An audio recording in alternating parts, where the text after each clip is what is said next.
I'd like to welcome all of you here to the Blue Earth County Board of Commissioners. Today is July 24th, 2018. Let's all stand and say the Pledge of Allegiance to the flag. I pledge allegiance to the flag of the United States of America and to the republic for which it stands, one nation, under God, indivisible, with liberty and justice for all. So we look at our agenda. Bob, do you have anything that's changed?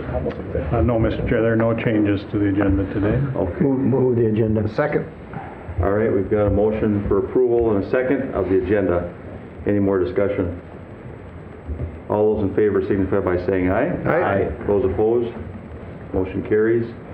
Our first item of business on the agenda this morning is regarding our child care forgivable loan request. We've got Miss Jennifer Bromland here, and she is the Eagle Lake City Administrator, so welcome. Thank you for having me this morning. Good Morning, Jennifer. Ernie. I'm here on behalf of the Hammond Home Daycare Privacy Fence Loan Request. It was reviewed by both the Eagle Lake EDA and the City Council.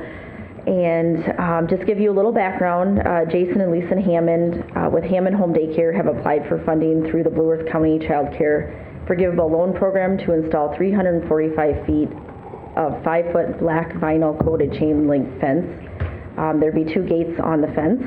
The total cost of their project is $8,414. Currently, the Hammond Home Daycare business has 7 children, and they'd like to increase their capacity to 12, so they'd be adding 5 spots by adding a fence to their property. So both the Eagle Lake EDA and City Council have reviewed and approved the funding request in the amount of $6,800. And so I'm here this morning to request your permission to approve that loan request in that amount.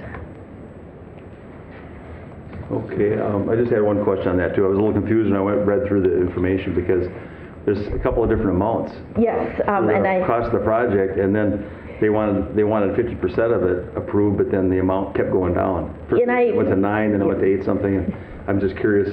They just need the money. They want the 600, the 6,000, whatever. Still. Yep, a great question. I should have attached a cover sheet to explain what happened. So they initially came to the EDA and they had requested funding for a vinyl fence, a white vinyl fence, and then came back with revised a proposal for a different material, and then came back a third time and which wasn't reflected in the City Council. The City Council said that they were okay with it. Just go ahead and take it to the Blue Earth County Board for your review and approval.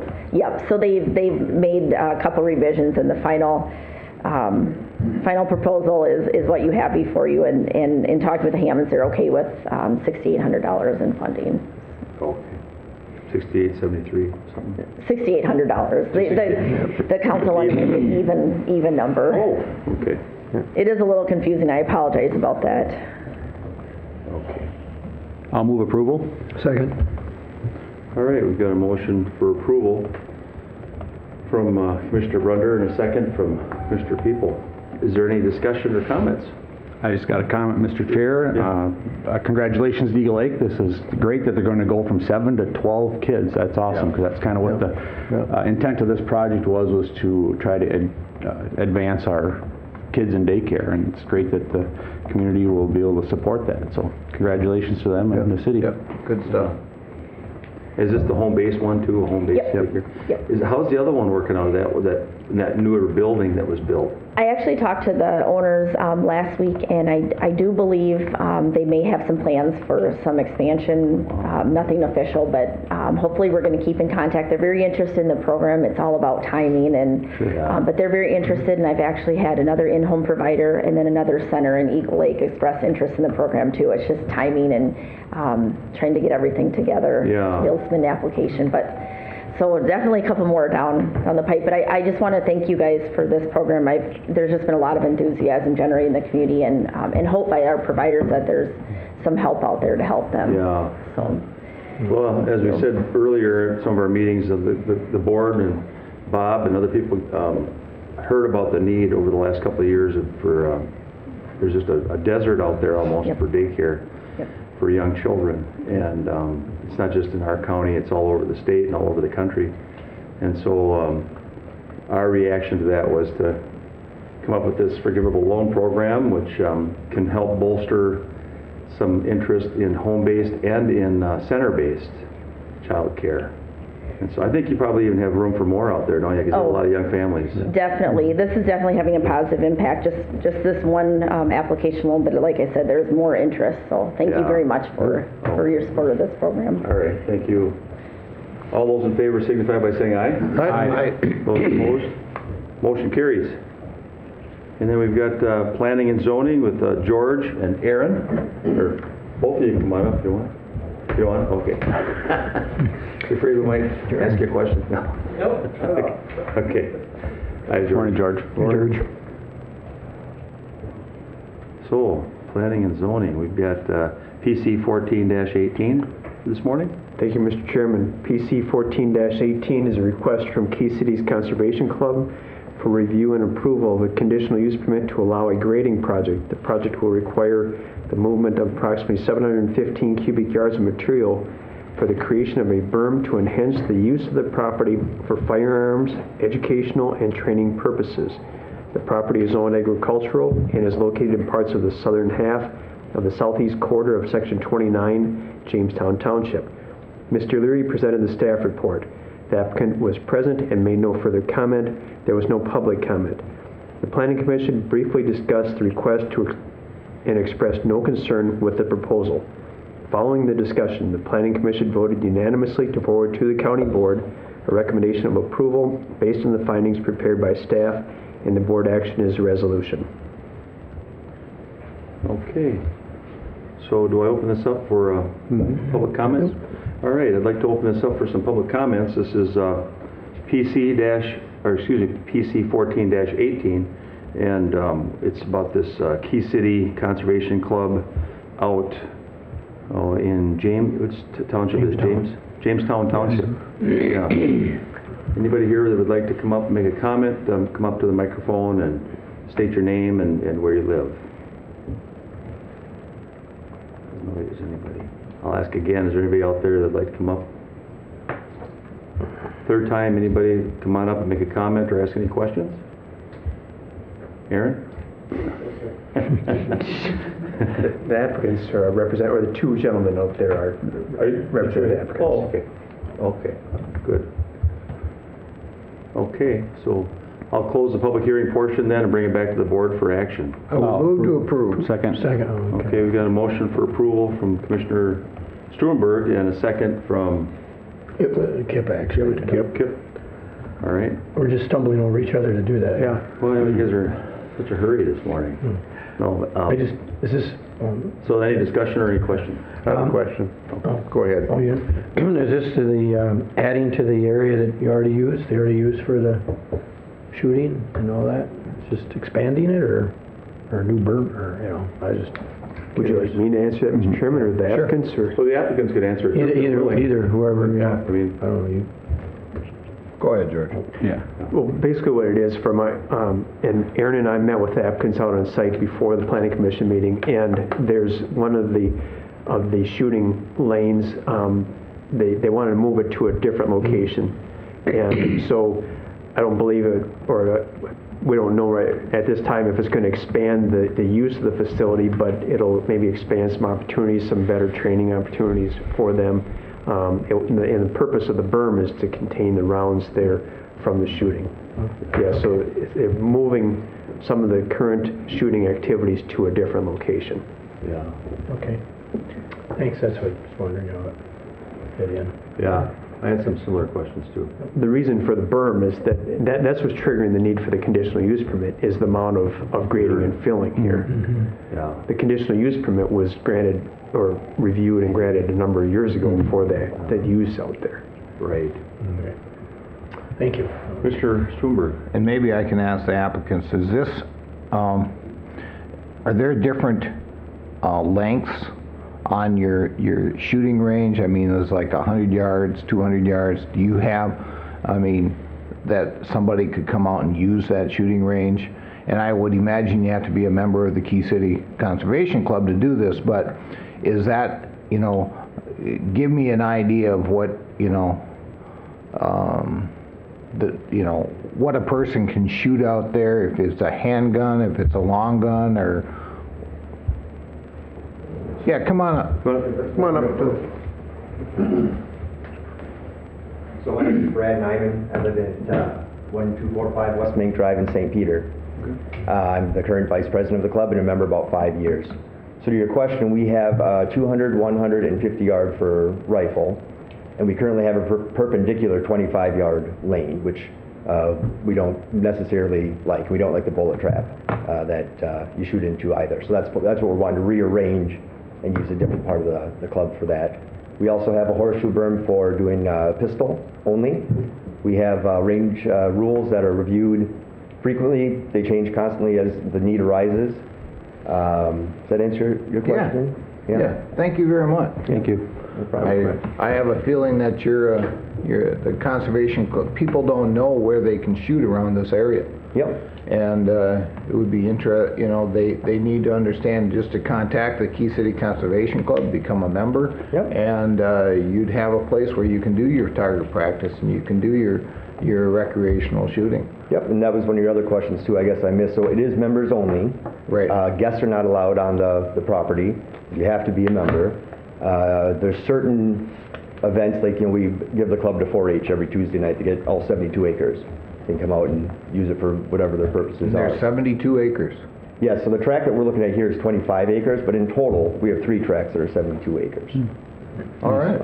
And actually, we're surrounded by 308 acres of DNR land, so we're kind of the perfect spot for our club out there. Commissioner Purvis had a question for you. Yeah. First of all, I want to commend you for maintaining a facility like this. I myself have shot out there. It's been many years, and I assume that you open it up for the DNR firearm safety classes too? Yep, we're used by the DNR. We're used for different concealed carry classes. We'll open it up for that under strict conditions. We've had the Appleseed Project come and approach us before, which we approved, but then our property wasn't in condition for them. You had to have a certain berm, which happens to match this one here, so we would be able to offer that to people now too if we wanted to. So Perfect. Well, thank you again. Thank you very much. Thanks a lot, yeah. And I thank George for a letter that he responded to that I sent him with some concerns. I wanted to make sure the township was aware of it. I didn't see that, so you've assured me that they knew all about it and discussed this, and that the mailings had gone out to area residents, so they're aware of the slight change that's going to occur out there, and that's the best we can do. Yeah, very briefly on the notification, Aaron asked me early on in the process how far out we want to go on the notification, and we're required to go out to a quarter of a mile, and we went out to a mile. So that's quite a few people. 70 different property I was owners. going to say, it's got to be that whole side of Valentine and, Sure. out there, lake area. Mr. Chair? Yes. On that lines, I did get a call from several constituents of mine in that area, and so they're getting the notices, and they just wanted some clarifications on whether or not it was going to change the operations, and I fielded those questions, and I told them we would be talking about this at the planning and zoning in here, and they must have been satisfied with my answers because they didn't show up at either one. So, and they seemed okay with everything that was going on. So That's good. I have just one more question. Okay. How long has that facility been in existence? Seems like it's over 20 years in my I want to mind. say 1985. Yeah. Mr. Stubbs prepared the staff report, but he was gone, so I read the staff report, and that's why he's here. So he could maybe comment on the year. I think it started in 85, though. Yeah, that's good. 84, you said? 84. Yeah, that's good enough. It was reviewed in 98, wasn't it again? There's some changes happened. Probably, at some point, we used to review conditional use permits every so often. Yeah. We don't do that. We don't have that practice anymore. All right, good. Thank you. Sounds very good. All those then in favor signify by saying aye. Aye. Those opposed? Motion carries. Okay. The only other item was there was some discussion on the solar project, follow-up from the Kaufman Solar item from the month before, and I think they share the thoughts of the county board, and Mr. Stubbs and I and Jackie, our intern, are working on some different projects and reached out to a solar company yesterday, had an hour-long phone interview with them, and so we're doing some things in preparation for meeting with the Planning Commission and County Board at a later date. Okay, good. Yeah, I saw that in your notes. Sounds like you had a good little lively discussion about that. Yes. Very good. Any Thank you. questions? Nope. Anybody? Thank you, George. Thank you, Thanks a lot, George. Congratulations, you guys. Congratulations, thank you. George. Oopsie. Oh, lost my whole thing here. All right. So our next item of business here is going to be sale and consideration of award of our bond that we're working on. Ms. Terry Heaton, Springstead Incorporation, and then Ms. Lisa Malinsky, our finance director. Both of you are welcome to come up here, and looks like you've got some. Good morning. Morning. Morning. We do have We can just pass the them around. filled-in resolution. We had the sale yesterday, so. Oh, you did? We Okay. just gave you a sample in your. And that's why there's a lot of blanks on the board, or the Yes. board packet? Here's one for you. Go. I think you're going to be very happy with the Oh, sale. wow. Really? We were happy before, and it's probably even better than you mean? Yes. Is it really? Do you want me to dive right in? All right, thanks a lot. Welcome, Terry. Thank you. Yeah. Chair Campbell and members of the commission, we do indeed have great news today. We've just distributed this yellow handout, which is a tabulation of the bids that we received yesterday afternoon at 1 o'clock for a bond sale that we conducted on your behalf. The bond sale was a $10 million offering for several capital improvement items in accordance with your capital improvement plan. And we received 11 bids, which is a big number.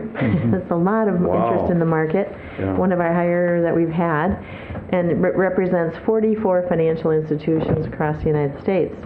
The low bid is listed from Morgan Stanley and Company in a syndicate with Samuel Ramirez and Company in Ziegler, and their bid came in at 2.07%.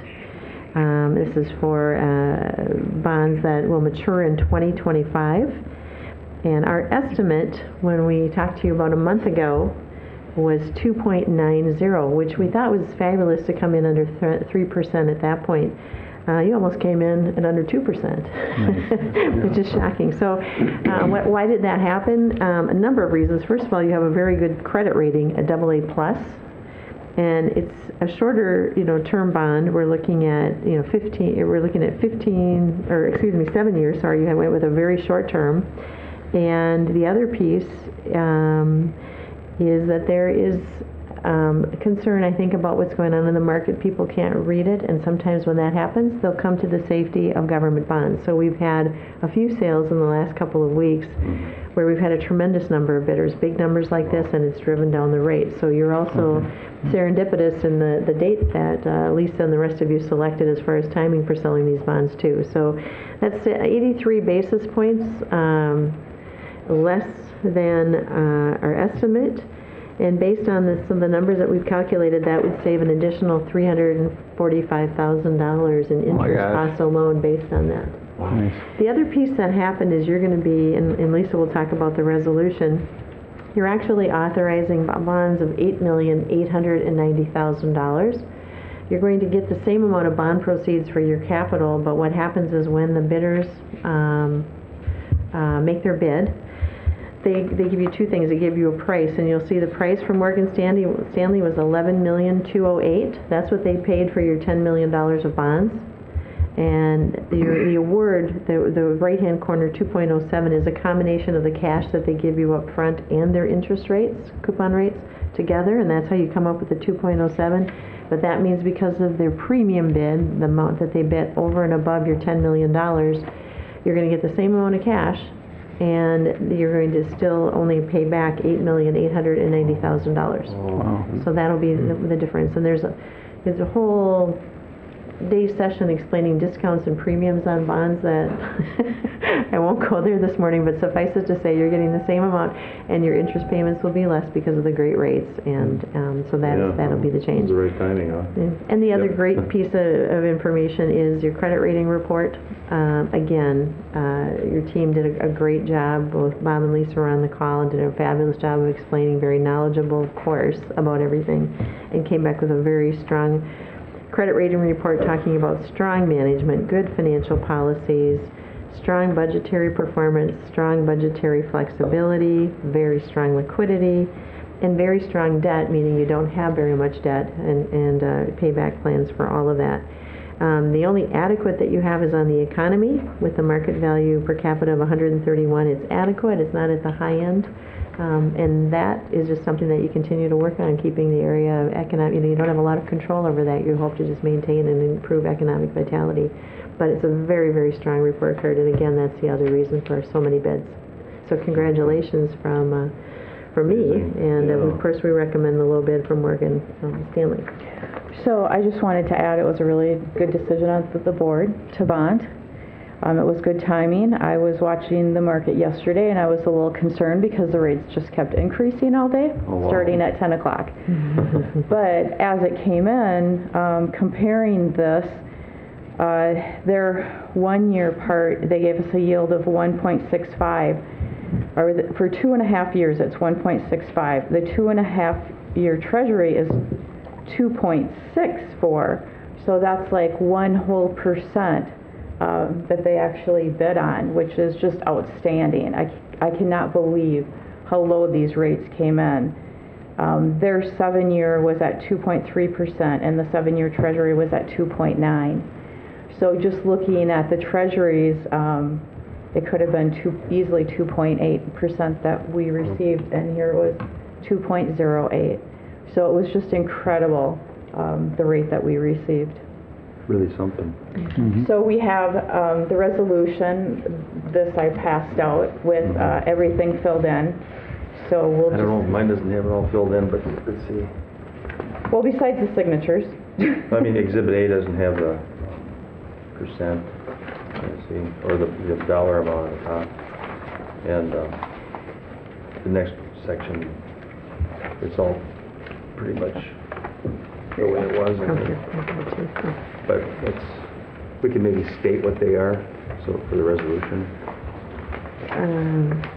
Which items do you see there? Right here. If you go through the second from the last page, even that all that's empty. And I don't know if that's supposed to have anything in there. The value received. Those are just supposed to show the format.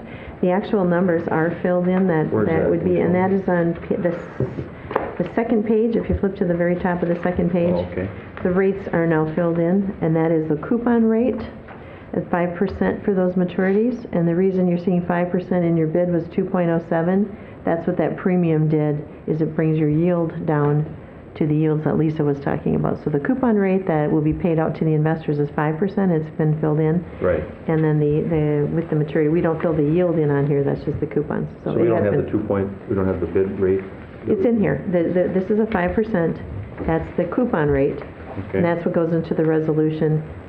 The yield that you have by having a lower bond amount and the cash that you receive, we apply that. That's a separate category that doesn't go into the resolution, and that is the 2.0793.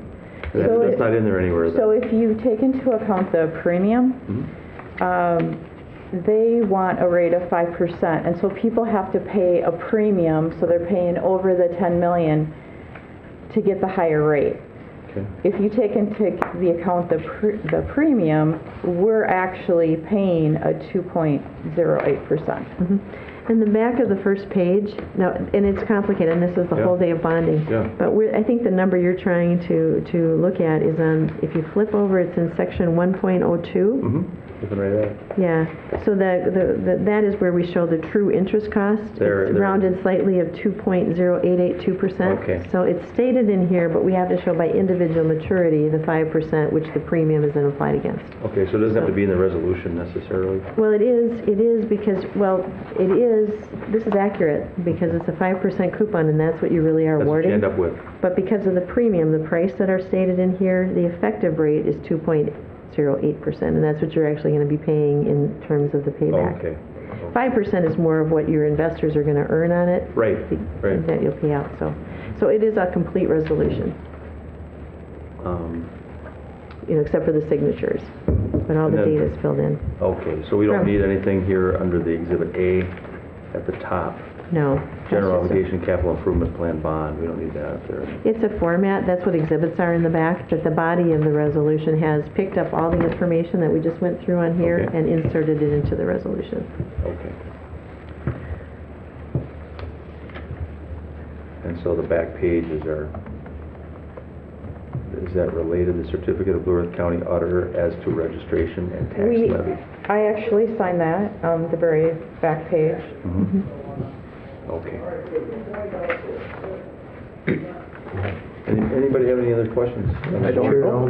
Very exciting. Did we? I'll move it. Second. Okay, we've got a motion for approval, Commissioner People, and a second from Commissioner Purvis. Is there any more details or? I'm just gonna call it the serendipity type bond issue, or I like the. Can you spell that? No. Yeah, I didn't spell that right down. Go ahead, Chris. Serendipity, T-H-A-T. Oh, That is a perfect description. okay. No, so- congratulations, that's a great Thank job. you. Thank you for Great working on work, that. thank you. Congratulations Exactly to you. where I was coming. Thank you so much for your hard work on this. This is what makes Blue Earth County great, is to have folks like you Savings. working for us like this. Thank you very much. We could have maybe even gone after 14 million, don't you think? or- No. Too late now. We talked about it, remember, at one time. Did Bob do anything when he found out about it? I mean, did he show any reaction or like jump up and, do it? Did you do anything, Bob? I did not. You did? Okay. just curious. It's in his blood. He's grinning now. That smile Well, tells Harry and I are gonna go out and everything. celebrate after this, so we're gonna go for coffee. Are you really? Oh, yes, this is a celebration. Oh, good. Help the coffee. Well, thank you so much for all this, and Thank you. I think it ended up being a wise decision, and we're using those funds for a lot of our major projects here, for our capital project we've got going on, and it'll help us with our budgeting in the future, right, Bob? That is correct. Yeah. Okay, all those in favor signify by saying aye. Aye. Those opposed? Motion carries, and thank you so much, both of Thank you. Thank you. Thank you, it was a pleasure working with you, and congratulations, this was fun. Thank you. Thanks, Terry. Thanks a lot. Thanks, Terry. Okay. So our next item of business we've got this morning is the Sheriff's Office Emergency Management. We've got Mr. Mike Mauer here, Chief Deputy. He is our Emergency Management Director. Welcome. Morning, Mike. Sure. Mike. Good morning, Mike. We go from serendipity to disaster. Sorry.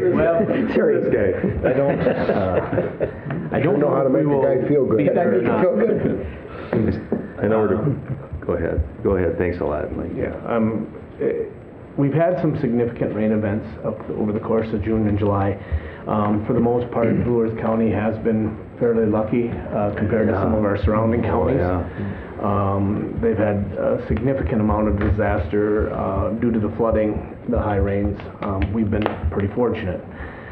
We are getting some numbers to come in. I don't know, as you know, it's all to deal with public uninsured damage. You have two different thresholds. You have the federal threshold, a dollar amount, and then we have the state threshold under their new declaration, or emergency funds, excuse me. I don't know if we're going to meet either one. We have the project out on Highway 68 just inside of our county line where the landslide went down. The initial estimates came in at 100, now it's down to 70. I'm guessing by the time it's completed, it'll maybe even be around 50, I don't know. If we would happen to meet the threshold, which is about $230,000 of public uninsured damage, we need a declaration of emergency to qualify for those funds. We would qualify for the state funds, which is half, around that 115 plus some change, without the declaration of emergency because the governor included us in his. But that's Okay. for the state, not the federal.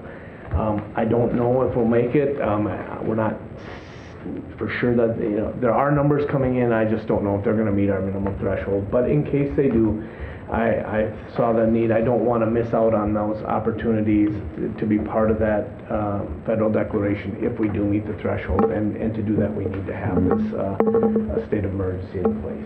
So it's more of a formality than an actual. It's good to have it. Than an actual state of emergency where I'd be coming in and saying, yeah, we need it because we need to clear money and, you know, or financial stuff. This is just meeting the thresholds of the federal government in case we would get a presidential declaration and if we beat the threshold. But right now, we're light. Yeah.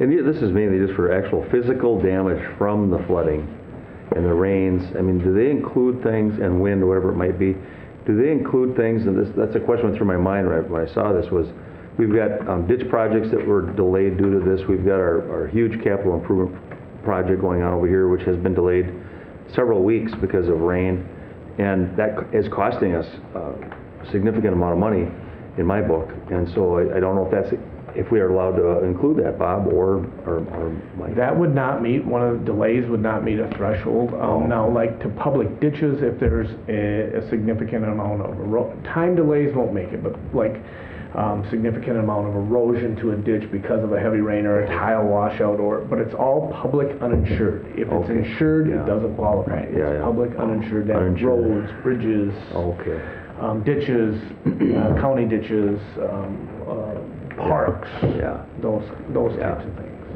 Walkways and things like that. Okay. I would move to approve. Second? We've got a motion for approval from Commissioner Struenberg and a second from Commissioner Purvis. Yep. Is there any more discussion or comments about the resolution? I don't have any. Okay.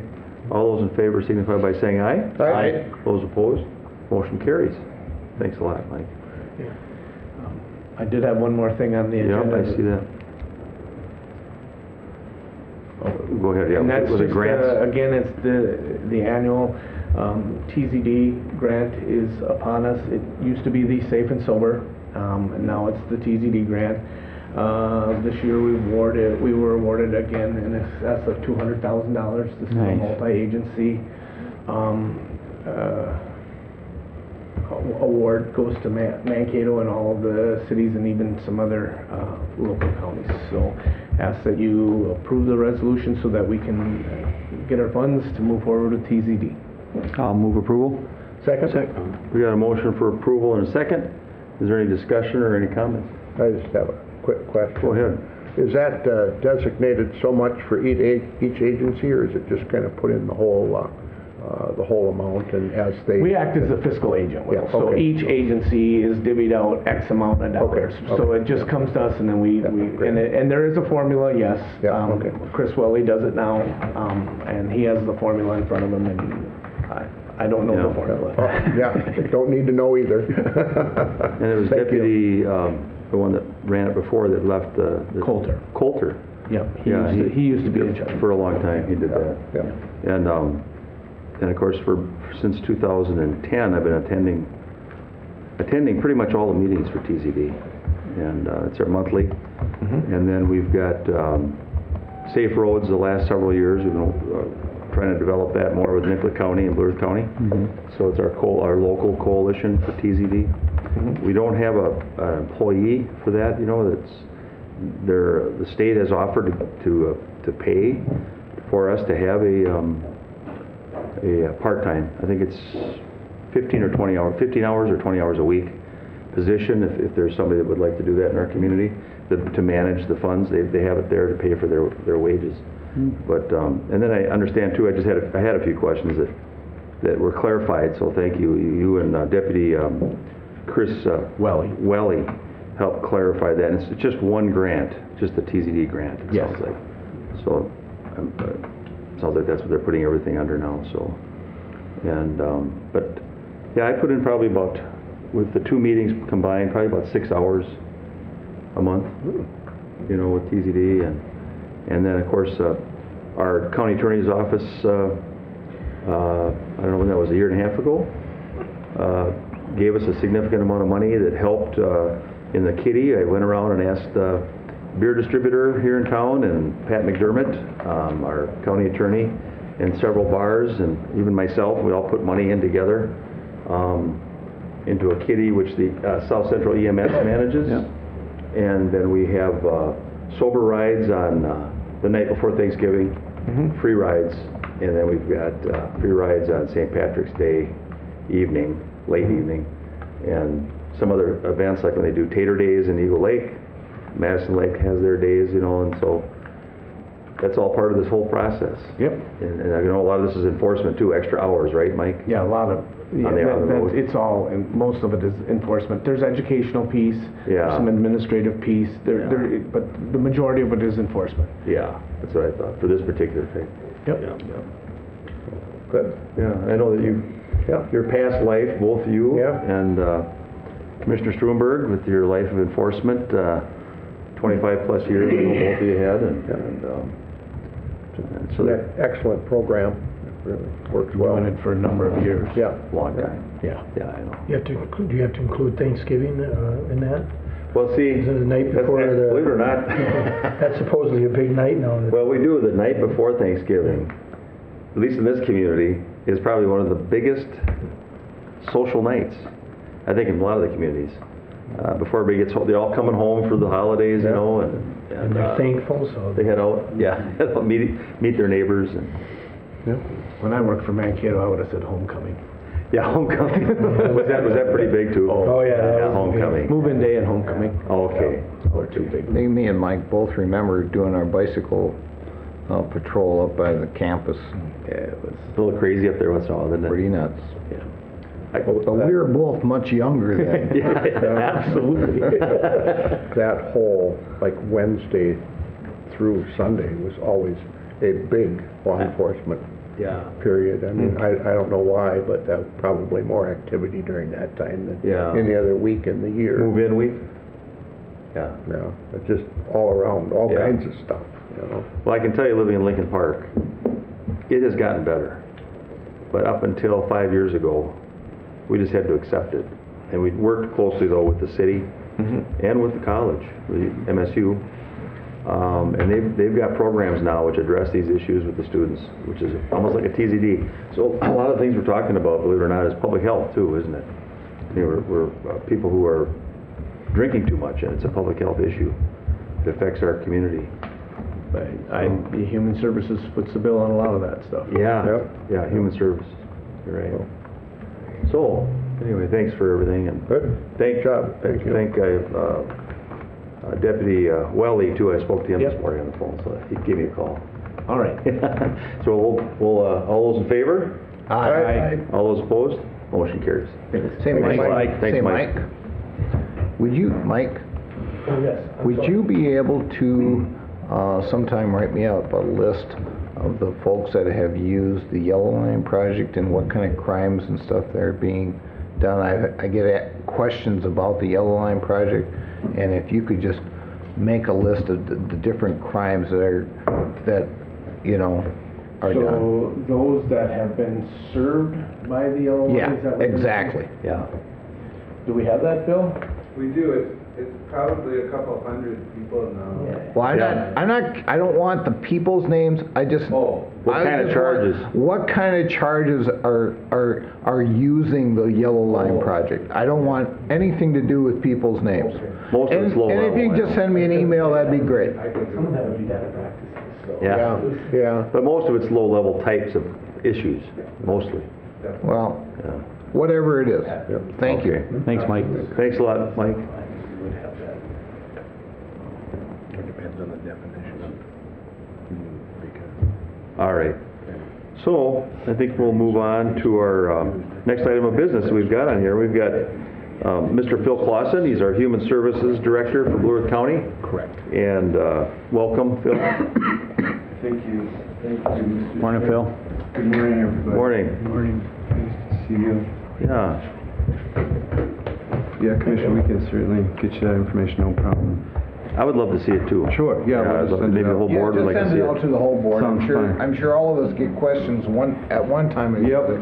Yep. We've worked closely with Pat. I mean, we used to have a charge list, so we don't operate on that anymore, but obviously the big distinction I'll say right now, especially with a couple of law enforcement people on our board, there's mandatory holds, and obviously those people are going to go to jail. They have to. Absolutely. So it's going to be the low-level people that have other offenses, and we can list out some of those common ones that we've come in contact with for sure. And there's probably some leeway, I would think, with the law enforcement, what they decide to charge them with too. You know what I mean? Which is always, you know, there's some triage that happens at the street level, and so we've talked about that a lot. And then there are folks that have to be incarcerated, but we're also interested working with Pat as we speak, and Nicole from the county attorney's office about how could we turn some folks around that do need to be incarcerated, booked into jail, but then get them back out in the community and have us work with them rather than just languish in jail. So that's a new turf for us that we work closely with Pat and his staff on. Mr. Chair and Commissioners, I have, I guess, 3 different pieces of action that we can take right off the top here. The first of those is a amendment to a grant agreement with HUD that we have, and it really is transferring from Blue Earth County to Hearth Connections, who you're all familiar with, our rental assistance vouchers. This has been normally required to go through the county, and you'll see in the explanatory paragraph that this transfer to Hearth is now allowed under HUD rules. It will streamline some of the administrative duties and clarify some of the expectations between ourselves and Hearth. They're already doing a lot of this work, and that's why it is a pretty straightforward change for us. So they track, monitor, and report out on the grant as it is. There'll be no impact to our operations in the South Central Supportive Housing Initiative.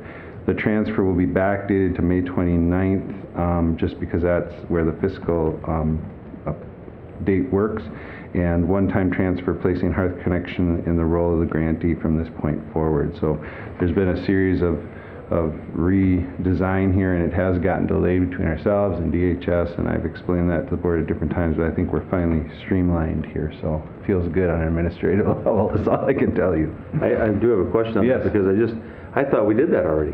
We have had several resolution pieces, or something. yes. You're absolutely right, Commissioner. There have been several pieces of this. One was the relationship we have with DHS, and then ourselves to Hearth, and now we're down to rental vouchers, so the vouchers themselves is a separate part. And to be honest with you, there's been so many fragments that part of the whole idea is to try to get this in a bucket so we can manage it a little cleaner. And it's been very confusing because there's like a 3-way contracting process that we're trying to make better. Just 2 more things, Mr. Chair, Commissioners, on action. Administrative issues. There's some community appointments to the Mental Health Task Force, James Hoflander and Dawn Leahy. Mr. Hoflander is from District 1, and Ms. Leahy is from Commissioner District 5. So, okay. And then finally, the last paragraph is we do need a board review of the fact that I would like Angela Youngerberg to be the alternate representing Blue Earth County on the South Central Community-Based Initiative. This is our mental health initiative. We have a joint powers board meeting. When I'm not there, she needs to be named as a backup in my stead, if that's okay with all of you. So those are the action items I have for today. Okay. Do you have any recommendation? Do you think we should do the supportive housing separately? We usually take them together, but doesn't matter. I don't think it matters to me. I would move to approve them all. Okay. Second it. We've got a motion for approval and a second on 3 items of business here for our human services. And is there any discussion or more questions of Phil? Okay. All those in favor signify by saying aye. Aye. Those opposed? Motion carries. Thank you, Mr. Chair. Commissioners, just a couple of issues of discussion and information. This month in public health, we try to do a rotation of topics. These are things we have talked about. just updates both in, well, what I know is disease prevention and control. They talk about assuring health services and prevention now, and then also an update on SHIP. The first piece of that is the disease prevention and control part, hepatitis B, liver disease caused by a virus in the blood that can be passed from a pregnant mom to her baby during birth. Our role is to ensure that the infant receives vaccines once they're identified, and we're told about that through public health. It's a reportable disease. There's usually 5 to 10 cases of this in our community each year, and each case takes about 5 hours to coordinate from the public health staff. The second slide is on refugee health. I think we're all aware that we have a growing diversity in our community, which we welcome, but we also want to make sure we're doing our part to ensure any refugee receiving a comprehensive health screening exam and any follow-up referrals and education that are needed. You see the graphs from 2014 through 17 with trajectory markedly upward year over year. So it's very important to us that we try to work with new community members as soon as possible and make sure they get the attention, medical attention that they might need, and really it's really just a screen for any concerns. Is that through public health? Right. So that piece, we follow up and make sure they get it. Of course, they see a primary physician to do some of that work, but we're the ones that do kind of that assurance that it's happening. Yeah. And does this tend to be, like there's 59 it says there, that means 59 individuals? Right, 59 individuals that have been lower identified. socioeconomic, need some help or assistance? I think what they all have in common is that they really do meet the definition of a refugee, and so that is the big trigger. And so there's a lot of immigration we have, but they might not qualify or be defined as a refugee, so that's why that number is They've already somewhat been settled lower. somewhere and then move here. Exactly. So they lose their refugee status. So time, yes, so you know very well that time is a factor in that definition as well. Yeah. So, Go ahead. I'm always just curious how you find the people, refugees like that? Is it Right. Social service? How does that work? Yeah, so, obviously there's a lot of different ways we do know that. Usually it's primary health, again, that they're coming in for some kind of a visit. But there's also tracking that happens through the visa system. So when people come into the country, there is a tracking. It's not every time you come back and forth into the country that you're screened, but there are triggers that are set up in the whole issue with how people come into the country. So it starts at that federal level. Thanks. Tuberculosis, we're all aware of this, and this has been one of those trigger points that people get screened for during their screenings. Again, just into the disease itself, the first bullets affects the lungs primarily, but we can get bacterium in any part of our body and infection to form, so it's not only the lungs. Very important to be well informed on how it's spread. It's actual through inhalation from the bacteria. It has to be airborne, and it has to go basically lungs to lungs. So that's the important thing. If I share a pop, it usually does not transmit through that. So it has to be airborne, and it has to go into the lungs in order for it to be passed. There's a lot of misunderstanding. A lot of all over the misunderstanding community. about this. Right. Somebody will have somebody stay at their house that shows positive for TB. Right. They're not even sick at all. Right. And then the whole family freaks out and goes crazy because they think they're all going to get And sick. sharing the pot thing, being a non-doctor, it seems like if you drank out of somebody's cup that you'd get, that would pass. But it really has to be airborne, and it has to go into the lungs in order for it to be transmitted. So they even said like kissing doesn't transmit. So it's very interesting. So how it's more like a cough or something, be in the same room and a cough in there. Absolutely. So speaking, if it's airborne, coughing, sneezing, those things would be the big ones. And and that's you'll see the public health cover because part of that is about that. And that's usually from somebody who is obviously ill with it. They've got a cough that's, and they probably have a fever. So perfect segue, Commissioner, into some of these symptoms. The last bullet above was just daily observation therapy. So we were actually charged with going and watching somebody take their meds because it's so important that they do the full course like any kind of antibiotic, the doc always says to us, take all the medicine, even if you feel better, don't quit taking the medicine, and so that's why we practice this way. But then to the Commissioner's comment, you see the latent TB infection that is non-active, no symptoms, and it cannot spread. But you still are put on a course of antibiotic for 9 months if you have the latent form of TB. And then active, just as Commissioner was outlining, they have active symptoms, they are contagious in that way, and they may require isolation depending on the status of the disease. And then treatment is treated with several antibiotics, so more different medication courses over 6 months, and again with the daily observation therapy, so we observe the compliance. And you'll see the graphic next.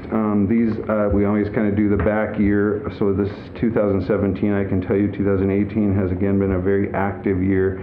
The numbers can actually be skewed year over year because of how many active cases. So Kelly, you see put, 3 active cases, 2 active cases, kind of show you how it goes.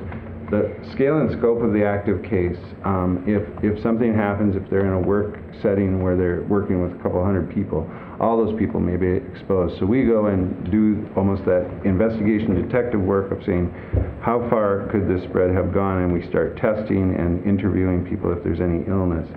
Obviously, each case can create a lot of workload for the nursing staff. And so Jess Ellefson is the one that really helps lead us out along with Kelly on this. And then it's a really kind of neat community effort. I mean, from the whole medical piece from law enforcement, and we're all kind of involved, the hospital. They do a really good job of communicating with each other, so that's pretty impressive. But how big the scope is per case can make a dramatic impact on our public health department, and we've experienced some of that trying to get a net around the incident and what the case is about. And you really don't know until you start getting people to respond. Certainly with the colleges in town, if there's a breakout there and they've had classes and they have roommates, they live in a dorm, you go and try to figure out where the course of that exposure might be. Phil, are those hours on the left-hand side column, that chart there, is that the number of hours, the 200, the 115, 70, that sort of thing? Right, I think, Staff? yeah, the caseload is what it is. So how many cases did they impact? So not hours as much as how many people so those that they tried to reach out to. Those other ones are latent. Right. And then... right, so that's how many cases we had of latent, and then the active only had maybe 3 cases, but we interviewed 200 people to try to figure out where is this course and where was the exposure, right. And I know anybody here that's been out on a farm, you got Vance is familiar, and Will, you talk about the health of the herd. Oh, yeah. Right? Yeah. And so that term is used in public health too. Absolutely. And so you're talking right now, we're sort of acting as the public health board right now. Yes, definitely. And so the health of the herd is what you're talking about. Absolutely right. And so interviewing is like, how many of those, I don't want to just compare it, but let's just say it was pigs, Right. Pigs were exposed because there's this one pig that had something. Right. Was he able to infect any other pigs in that building or in that facility? Was he fenced off? And that's basically what you're doing. You're doing the same thing. You're trying to figure out who's been exposed, in our community as a herd, right? And hope that they didn't get exposed to the active case. Right. So Bob and I have talked about this a bit, because not only sticking with the farm analogy is that, and then the work of the farm goes on, but you're out trying to figure out, is this disease spreading in my herd? What is going on in the community? And you don't really have resources dedicated to something like that. You got to also get all the farm chores done. Yeah. And so that's where I think we get stretched, and it's almost impossible to plan for, because if we speculate, well, what's next year going to be like 2019 with tuberculosis? I have no idea. I mean, it could be really, really difficult, and it could be that we just have a couple latent cases, and it's almost nothing. So it's almost impossible to staff for these things, and so I think that resource, and MDH has helped us at times, and send some staff down. but it's not like they have a pool of people just waiting to help, like the disaster recovery stuff. But public health does have like an on-call system where through a web-based design that you can call people in and ask for help. And then our neighbors obviously do help out, and we've helped out with other public health departments as well. That's a bigger thing. It's a very we important just take it for granted, kind of. Yeah. You know, we take it for granted, but if something were to occur, what capacity do we have? And SHAC has been working hard, you know, state Community Health Services Advisory Committee, and then we get reports from MDH about a couple of years ago they did a survey of the state, you know, and went to all the community health boards, and some are very positioned much better than others. Right. But some of them are not positioned very well at all. I agree with that. Some of our rural areas, if there was an outbreak, we could be underwater pretty quickly. It'd be like a flood. Well, and that's really what Bob and I have talked about, is what it calls for is a reserve corps, somebody you can call in and really train people, probably nursing staff that understand all the nuance. And I do not think that's available, and so it is a little bit of a concern as far as how do we prepare, because you just can't really allocate staff time that way, but on a statewide basis I think you maybe could. Just shifting to SHIP, and again, all the members are aware of what we're doing in the statewide health improvement partnership. The mission is to prevent chronic disease and reducing healthcare spending through both policy, systemic, and environmental change.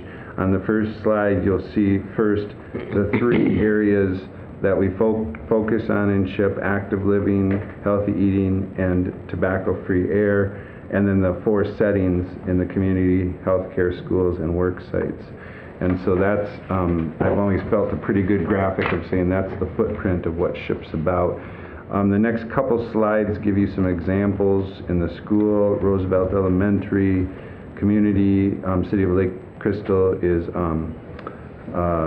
safe walkways throughout the city.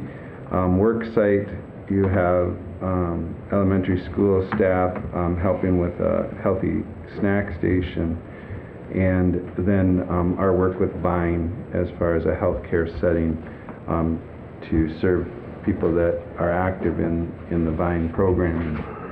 The final slide is just about the fiscal overview. They break it down into some different components just because of how the legislature has to deal with some of the funding issues. You'll see some history here of SHIP 3, and it's the second year. There were some carryover funds, but back in that stage, and you'll see the dates listed, a little over $100,000. And then this SHIP 4 is our current, was our current process. Year 1 and year 2, $88,000 and $100,000. I know right now for the current SHIP cycle, we've increased to almost $270,000. So that gets spread out over a period of time like this, break it down into years, and I certainly can get more detail on that if the board would want. I know things have been incredibly busy with the work sessions, but we certainly could go into some more detail and have some of the staff come and talk more about these projects, because it's kind of nice. Technical assistance is also part of our mission there.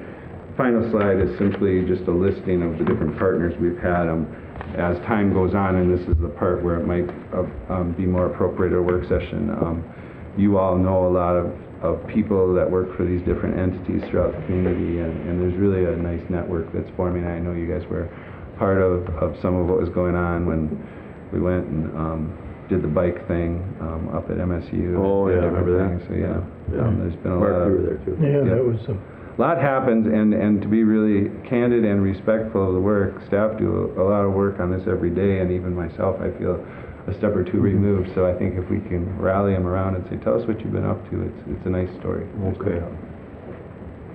And that's all I had for today. All right. Well, thanks a lot, Phil. Same. And thanks for educating us a little bit too, because you know, this is the only time when Phil comes that we operate as the Health and Human Services and Public Health Board. Right. Exactly. And it's in statute. That's how we right. operate. So. That's right. Very much appreciate your time. Good to Thank see you very all. much. Thanks, Phil. You guys, we'll take a quick one? Sure. Okay, we'll take a quick break, and then we'll get back into it. Well, I think we're all back then from our break, and I'd like to welcome everybody here today, and we'll go ahead up with our next item of business, which I think we're moving on to administrative services, aren't we, Bob? Yes. Okay. Mr. Chair and Commissioners, the first item is the county board minutes for July 10th. I'll move the minutes. Second. All right, we've got a motion for approval from Commissioner Purvis and a second from Commissioner Stromberg for our minutes. Is there any additions or any changes? All right, all those in favor signify by saying aye. Aye. Those opposed? Motion carries. Next would be the bills for the 2 weeks indicated. Move to approve. Second. I'm sorry, I missed it. So Commissioner Stromberg moved the bills and our transactions, and Commissioner Brunder seconded it. Is there any questions on the transactions? I just had a few, if you don't. You go ahead. All right, I noticed that there was 3 in the first week there that are Alliance Health Services Incorporated. Is that who we're contracted with, Bob? Yeah, so that's the vendor that's providing payroll services for some of our contracted staff. Okay. And so it's for our public health department then, or what's it for? It's mostly for the South Central Community-Based Initiative. The psychiatric hub is the majority of it. There is a financial assistance, part-time staff that works through there. Okay. And there is one position as well doing some group residential housing, supportive housing types of services. Oh, okay, that makes sense, because there was 3 in a row there, and they added up to $43,500 and some dollars, and I just didn't know if we had entered into a different contract or something. It just seemed like it was more than we had paid sometimes. So. Same as we've seen before. Okay. And then the Central Specialties Public Works Construction, $1,624,025. This is the contract that we had with that vendor for the overlays for this year's public works projects. So they're taking care of all of them, it sounds like, probably. Mm-hmm. Okay. It's a big contract. And then we've got that Icon Construction, Public Works Construction for $260,000.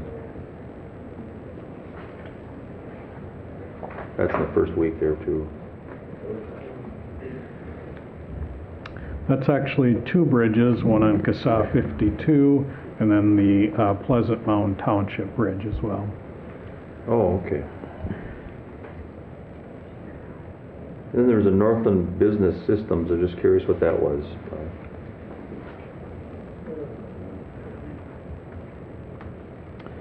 That is in our dispatch office. It's the logger system for dispatch calls, so it's a maintenance agreement. Oh, okay. All right. That's all I had for questions on them. And then there was 2 for Central Specialties, one in the second week too, and I imagine that's the same thing, right? Actually, the second week, that is on County Road 109. Oh, well, there you go. That was a rather large one too, $889,000. That's our new road? Yep. Yes. Up by the ethanol plant. Yep. That really is a nice road now.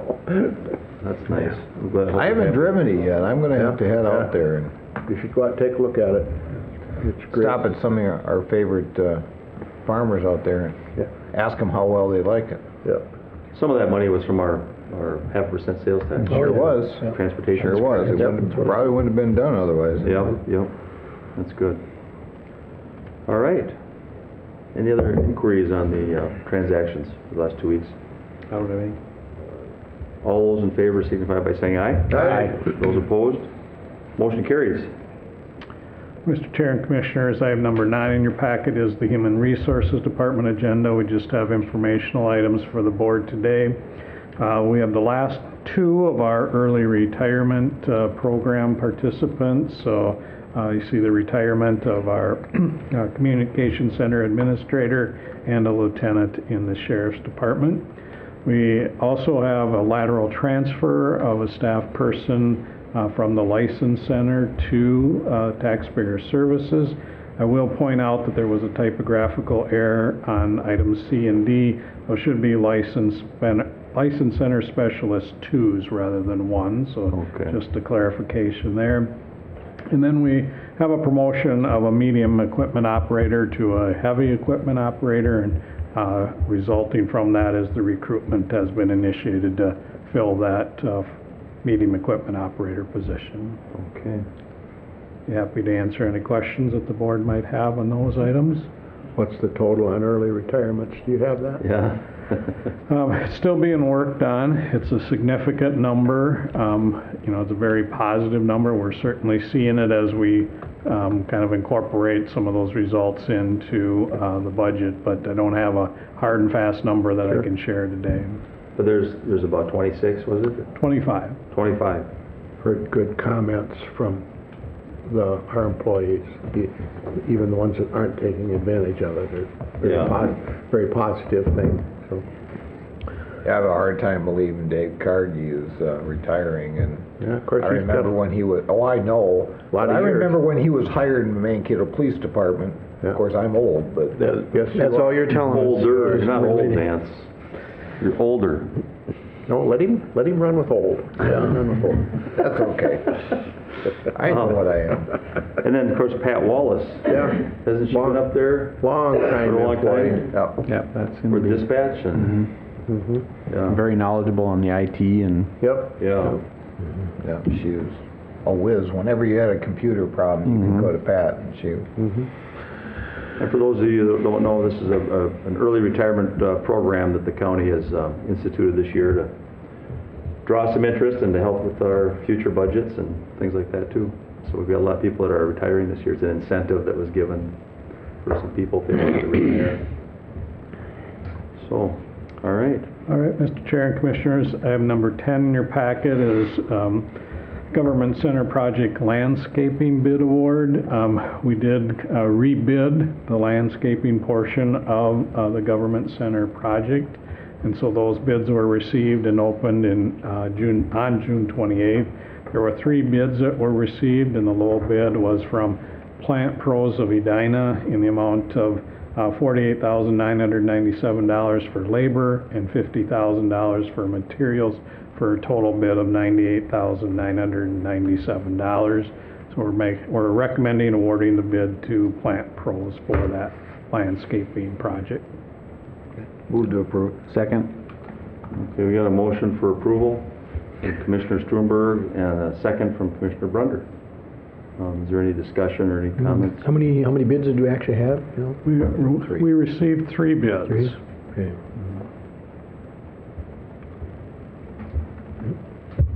I've got a couple issues of concern. I hope if you'll entertain letting me talk about it a little bit.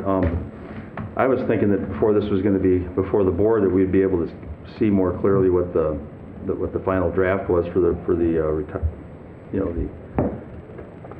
plantings, I guess, of all the plantings that are coming in and the landscaping around our new project over there. It won't be done. I'm sure the landscaping won't happen until 2020 or something, or I think it's actually scheduled mostly for next year. Is it really? Yes. Okay, so after they get the structures up, it'd have to be closer to the end of the year.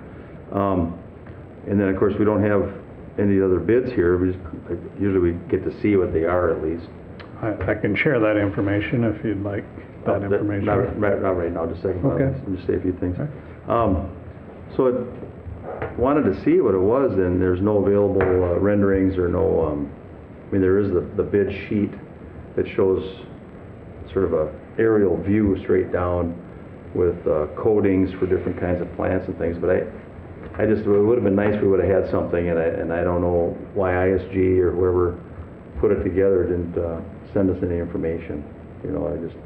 I'm concerned about it and wondering why we got to do it right now, and it's about $100,000. It's $99,000.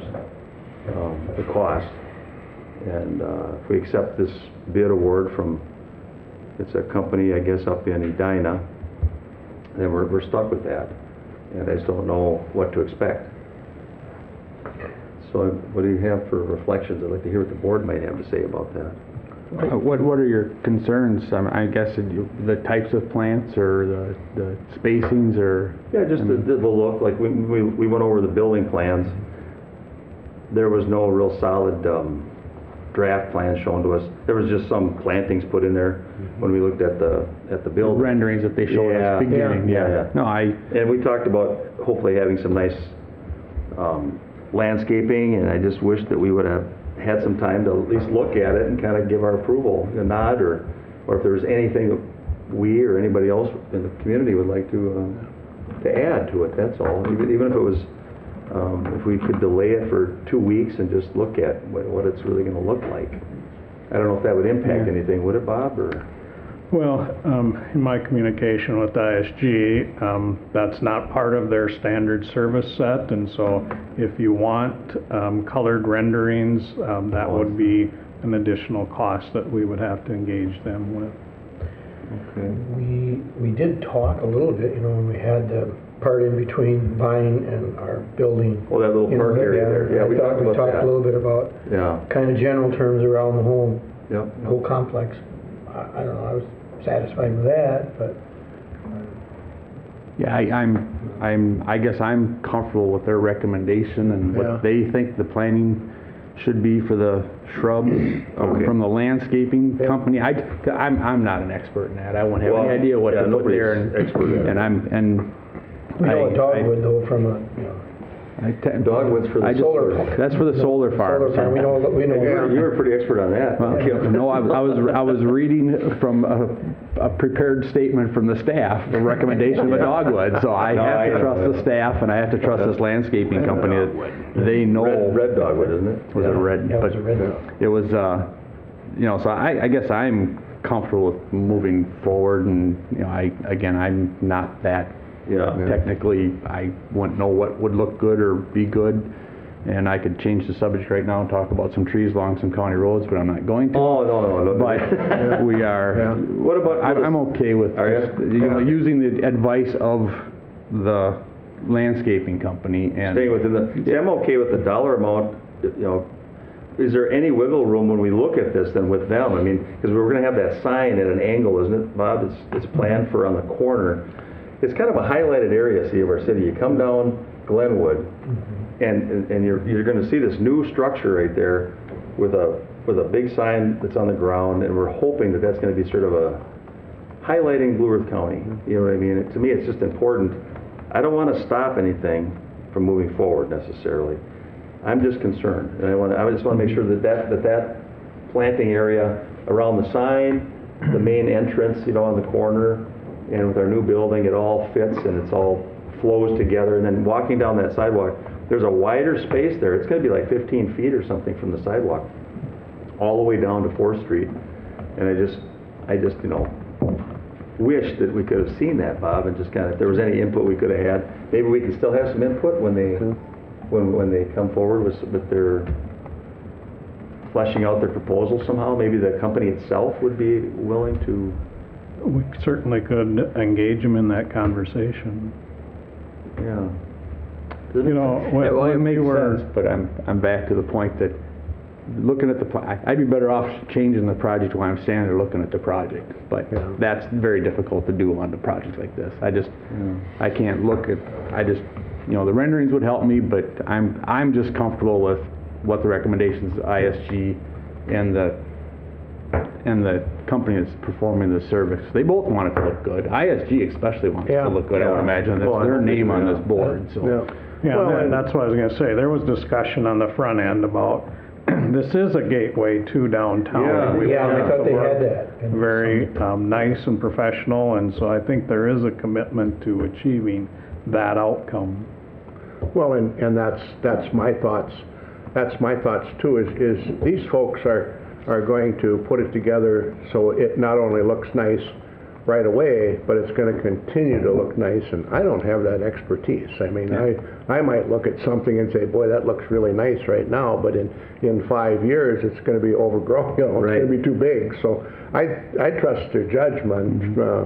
I think as it moves forward, I think we can certainly have some input in it. We have construction manager there, and based on the work that was done at the Criminal Justice Center, I know we didn't have a rendering of that when, and it turned out better than I had ever imagined, so. The landscaping? Yeah, oh yeah, I'm, like I said, I'm comfortable. We have several layers of people looking at this. You know, we have ISG that's going to make sure it looks right. We have our construction manager that is going to make it look right, and then, you know, we have the landscapers. So I'm comfortable. I get your concerns. But Do you? Yeah. 'Cause, I mean, we don't have understand anything in that. front of us really. It's just kind of like, there's a $100,000 bid and we're looking at.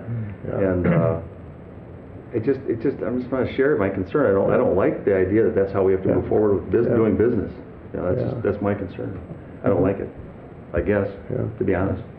Yeah, I mean, you think about it, when we bid a $250,000 gravel truck, do we drive it? Do we either any of us climb in it and drive it? Well, that's a little different story. That's a little different story as well. I get what you're saying. Like I've seen landscaping projects where they come in and they put a bunch of arborvitaes in. That's right. And they forget that those arborvitaes grow to be 30 feet tall and 6 feet wide. And, you know, I'm not saying that's going to happen here. I don't know what plants are being put in there. I just know that some landscapers have this idea that it looks good for about 5 years, or 10, and then all of a sudden you got to spend a huge amount of money to redo it all, because people forget that trees and bushes actually grow and they get large and take over areas. And so it's just nice. It would have been nice to have it. That's all. I hope that if like, it's obvious it's going to probably be approved today, but I just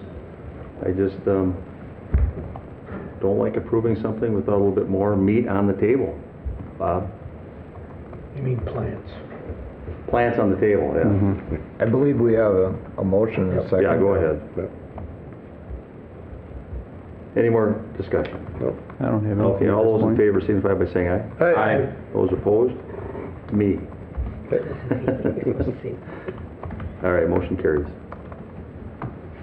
Okay, so we've got we're done with administrative services, Bob? Is there anything else? That's correct. We're done. Okay. So we've got some wonderful people that drove all the way down here this morning from MICA. We've got our annual update with them and give us a good legislative rendering of what's been going on and how it impacts local government.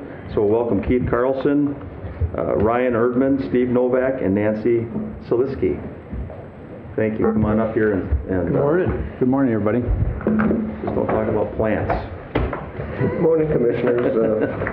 It's Keith Carlson, as you've already announced, Nancy Saleski and Ryan Erdman on my right, and Steve Novak's on my left. It's a pleasure to be here once again. It always seems like we got great weather when we come down to visit here. We enjoyed that once again. Always sunny in Blue Earth County. Always. Except when Even when it rains. It only rains when we need it. grass is a little greener down here too. Corn's taller too. Yeah, that's just different corn. So I'm going to start off with sort of an overview of this past session, and then I'm going to pass things off to Ryan, Steve, and Nancy to cover in a little bit more detail their respective areas, and then I'll have a couple comments. Okay. So I'm working from a PowerPoint that Bob is going to project. If you want the first page then is that this legislature basically had three major items on its agenda. A tax bill, a supplemental budget bill, and a bonding bill. And as you all know, they only struck 1 for 3. They failed to pass a tax bill. In fact, it got vetoed twice. Failed to pass a supplemental budget bill, again because of gubernatorial bill, but they did pass a bonding bill. As a result of those failures, for both individuals and corporations, things are going to be more complicated when they're preparing their tax returns for individuals in the late winter and spring of 2019 because they'll be doing it under the old law instead of law that hopefully conform better with the new federal provisions. However, I have to point out that the result really wouldn't have been that much different if the legislature had succeeded. They retained much of the old itemized deductions, personal exemptions, and standard deductions, and so that complication would have been with us regardless. With regards to the supplemental budget bill, obviously that means that there's no money for the programs that received additional funding, but it also meant that there was no relaxation of environmental rules and regulations, and there was no changes in some human services area. Nancy will touch on more, unfortunately, despite both our and AMC support. The bonding bill, again, was the one piece of success, you know, the funding was appreciated. It's provided over $825 million of general obligation bonds authorizations, 178 of what are called appropriation bonds, and $416 million of trunk highway bonds. $545 million of that was for transportation related projects, and Steve will touch on that more, but I need to emphasize that $400 million of that is not going to be seen until 2022. That's the Corridors of Commerce programs that includes hopefully the finishing of Highway 14 to a 4-lane standard. Also in the transportation area, another shortcoming was that the hopeful additional dedication by Constitution of the sales tax on auto parts did not occur. The Senate never took up that proposal. But on the positive side of the ledger, Nancy again will touch on that. We did receive $30 million for mental health crisis centers, and also $30 million for housing for persons with behavioral needs. Ryan will touch on what happened in Minlars, but again, the ball was pretty much dropped. After an initial $10 million of funding at the beginning of the session, the remaining $33 million that the agency requested hopefully fix the problems with the existing drivers and vehicle license systems didn't get enacted. And also what didn't get enacted was some funding to reimburse deputy registrars. Again, Ryan will touch on that more. Kind of the unknown story of this session was that of the governor's 16 vetoes, 6 were bills or line items on environmental regulation. There were what was vetoed included changes in sulfide standards, which would have assisted the mining industry, but from the environmentalist point of view would have harmed wild rice stands, would have required legislative approval of water pollution fees, would have changed the routing procedures for the Line 3 pipeline that's currently the subject of permitting after the PUC approved it, and some further things, the last being relaxation of the fertilizer application restrictions that were done by regulation that are currently being the subject of further hearings by the Department of Agriculture. Despite the fact that the governor vetoed the bill that included basically putting a roadblock in the way of these standards, the legislature was nevertheless successful in delaying it for another year by actions of the House and Senate Ag committees to delay the rule until after the 2019 session, under using kind of an obscure provision of law that allows that sort of oversight over regulations by the legislature. Kind of the good news then to conclude is that a healthy balance was left on the bottom line. $419 million for the next biennium is available without taking into account the effects of inflation on spending. To that, you can probably add $348 million of revenues in excess of forecast through the end of the last fiscal year that ended on June 30th.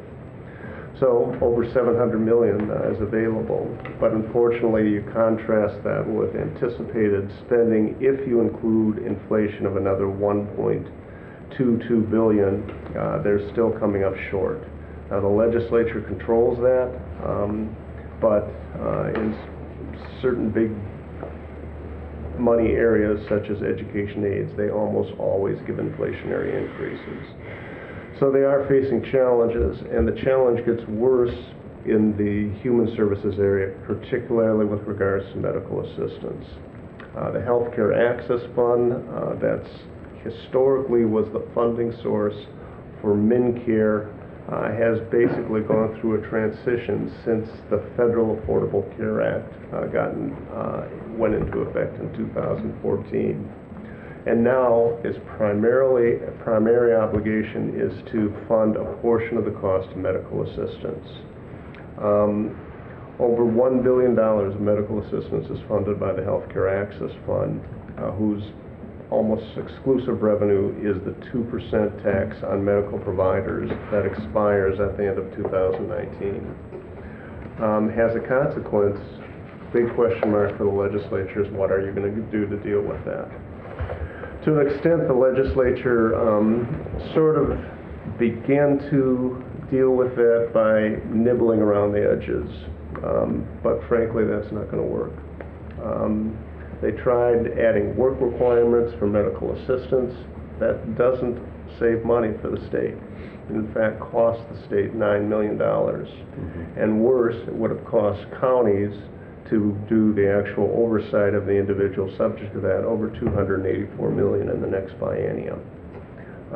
So it certainly didn't make sense, and it certainly didn't balance the budget.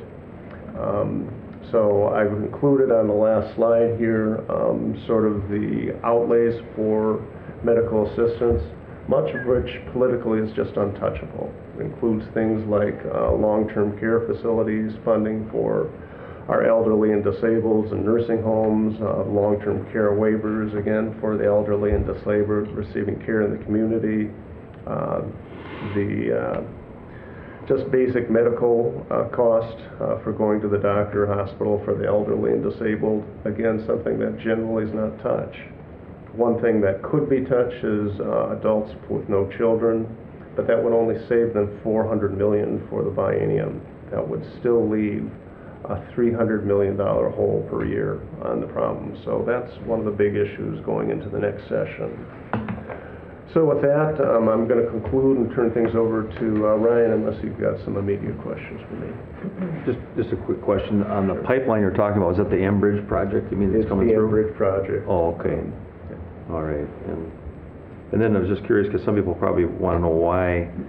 Would you, just in a nutshell, can you say why work requirements in the long run don't save money for the? Well, it basically comes down to the nuance of where the money comes from. For the primary individuals who would be affected by work requirements, adults without children, who prior to 2011, certainly 2014, weren't on medical assistance, the federal government pays 90% of the tab. Some of those individuals would go back on the elderly and disabled. They were just put on the Adults Without Children program because it was frankly easier to qualify them.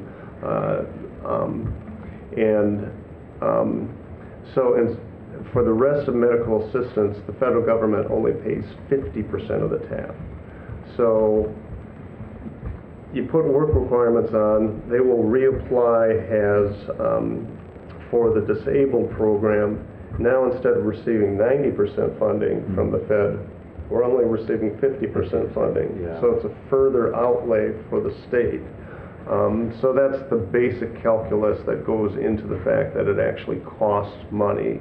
There's also additional administrative obligations at the state level at DHS to oversee the county's administration of these work requirements.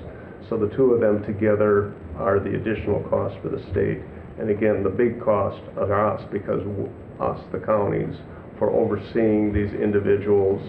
You know, we may say, you didn't meet the work requirement, and then they will come back to us and say, yes, I did this, this, and this, and then we've got to requalify them, put it back on. It's a lot of staff substantial hours. workload. So, yes.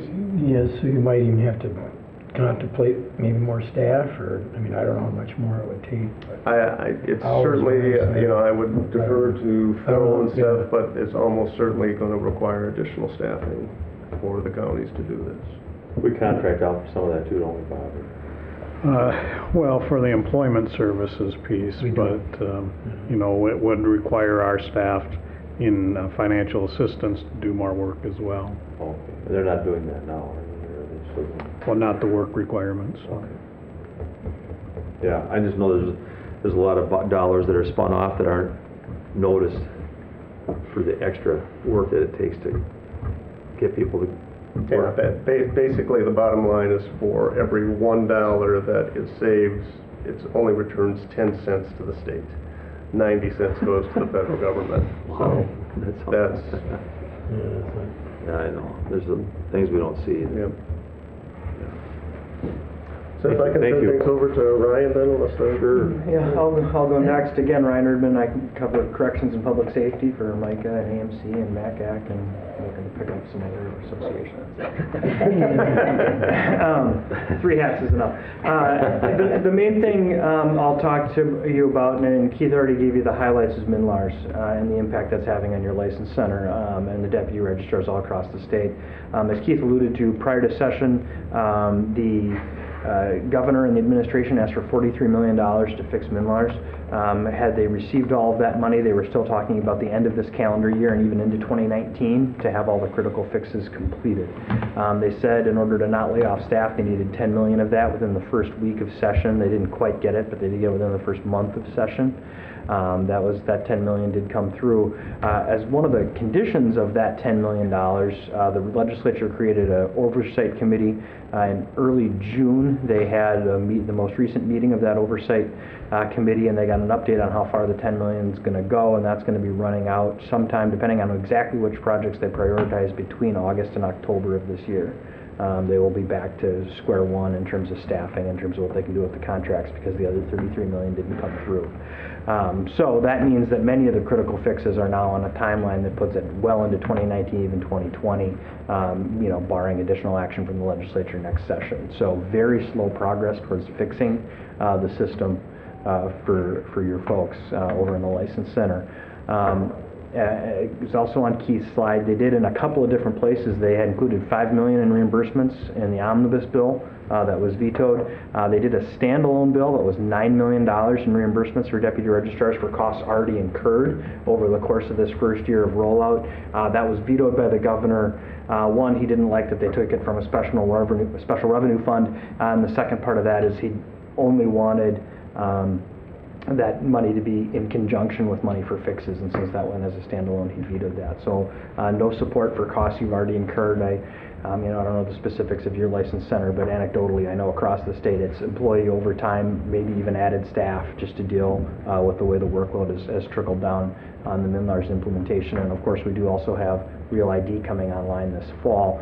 From a system perspective, that's being built by a vendor that apparently has done it in other states, so optimistic that the system, we won't have these system issues, but it is a new process and it is a new time-consuming process, and based on the training that staff have already undergone and examples they've seen, I think the process for getting a driver's license in person is going to be a little bit slower, so that's going to have a further workload impact. And also without the reimbursement funds, many of the privates, they're run as businesses. They don't have the ability, and not that you guys, I assume, try and run yours as a break-even proposition, and it's self-supporting on the fee revenue, but they have no backup plan when you're running it as a business other than mortgaging their houses and using credit cards. So we're already seeing, I think, some that are going to be going out of business. And so that's, it's not an obligation that you have, but if there's nobody else, if the privates go out of business and you get out of the business, then where do your citizens go? You have to go to some other place. So it's going to be a real challenge that we're going to have to monitor through the legislative process and just see how these fixes come through and keep close track on what happens with Real ID and the impact on your workload of your folks over in the License Center in that regard as well. Well, they're busy, I can tell you that much, Ryan. Exactly. and there's no, given where this was left, there was no signs of it slowing down anytime soon. So not an ideal situation. And I think, so that's, unless there's questions on MNLARS, a couple of the other things, the main other thing I'll mention is in the omnibus bill that was vetoed, there was nothing that really impacted corrections at the local level, but at the DOC, They had not been funded last year, in 2017, for both years of their healthcare contract because they were renegotiating that contract. And the legislature looked wise to do that because last year they asked for $11 million, and when they renegotiated it and put it out for RFP, it's $7 million. So there was a savings there. The legislature did fund that $7 million, but then it got vetoed in the omnibus bill. The effect of that is essentially a $7 million cut at the Department of Corrections because they have a contract and they have a constitutional obligation to provide offender health care. So they can't not do it. And so those cuts are going to have to come from somewhere. The good news from the county perspective is the DOC's community services and facilities budgets are separate. So that $7 million will have to come out of the facilities side. So any the pass-throughs for your community corrections department and those sorts of things can't be touched. Those there will not be a reduction as a result of that. Though in conversations with the DOC, they haven't said definitively exactly how they're going to manage this cut. But things like reentry services, lots of the treatment and other aspects of things that are offender services in the prisons are in the facilities budget. So it could very well be that while there's no direct monetary reduction, that you're going to see offenders coming back to the community, supervised by a community corrections department that have not had, fewer of them will have had treatment or not as robust. Reentry services may not be as robust. So some indirect trickle-down impacts, but again, the good news is no direct impact from a budgetary standpoint on that. And of course, we all saw the tragedy in Stillwater this past week, and so that's, they're already looking at a staffing issue. So I think, and this is purely my speculation, I haven't heard from the DOC, but obviously they're not going to be looking under these circumstances at staffing reductions as a way to manage the $7 million. It's going to have to be, I think, entirely programmatic reductions, which again is what it is, but it changes, it reduces the level of programming and so forth that those offenders will have had before they come back to your community. And what that trickle-down impact is, hopefully, is modest, but it's kind of how that's going to shake out, I think. So. There's lots of other stuff in our report. I know you all have our report. It's almost entirely stuff that didn't happen. So I won't belabor any of those points. I'm happy to take questions on things that you heard about through the session that I didn't mention. But other than that, I can conclude. Mr. Chair. I just got a kind of a comment or an observation on the MNLAR system when Commissioner Campbell said that they're busy. They're not all that much busier than they used to be. It's just taking them longer to do their transactions. That's really what it meant. So it's unfortunate because the lines are longer. The lines are longer. It's taking longer, and when you're running on a tight margin, as some of these small business license centers are, there is no room there for and that's really extra time to spend on something that you're supposed to be doing for the state. So it is very frustrating. The same transactions, or in some cases fewer, because more of that business is driven online, which that's true of everything, but that you don't get that revenue. So you're in many cases you're spending more time on fewer transactions. Right. Yep. So you're getting hit both ways. But you're not collecting a fee for as many transactions. Exactly. So lower revenue and higher workload. Yep. Both. We got a shuttle running over in Nicollet County.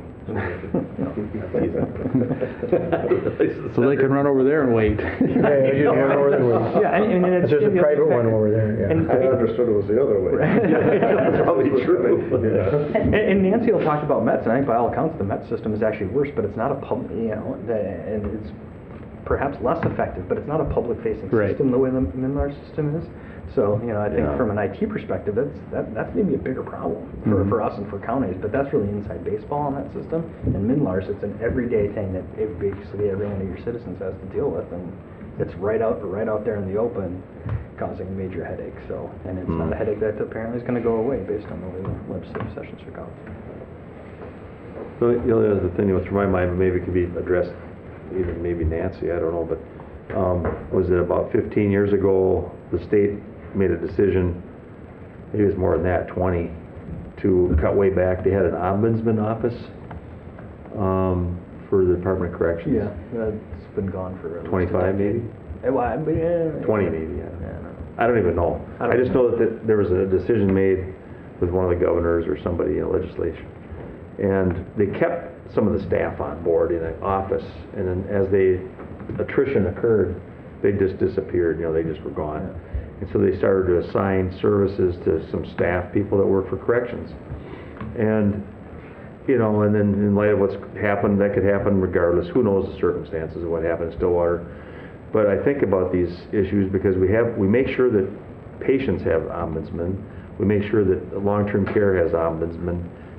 another party that they can go to ask for some eyeballs to say, hey, there's something going on here that's not right, it's wrong, and I need help. And families can contact them. And in corrections, we've had that for many years in Minnesota. And we just don't want to fund it anymore, I think is what it came down to.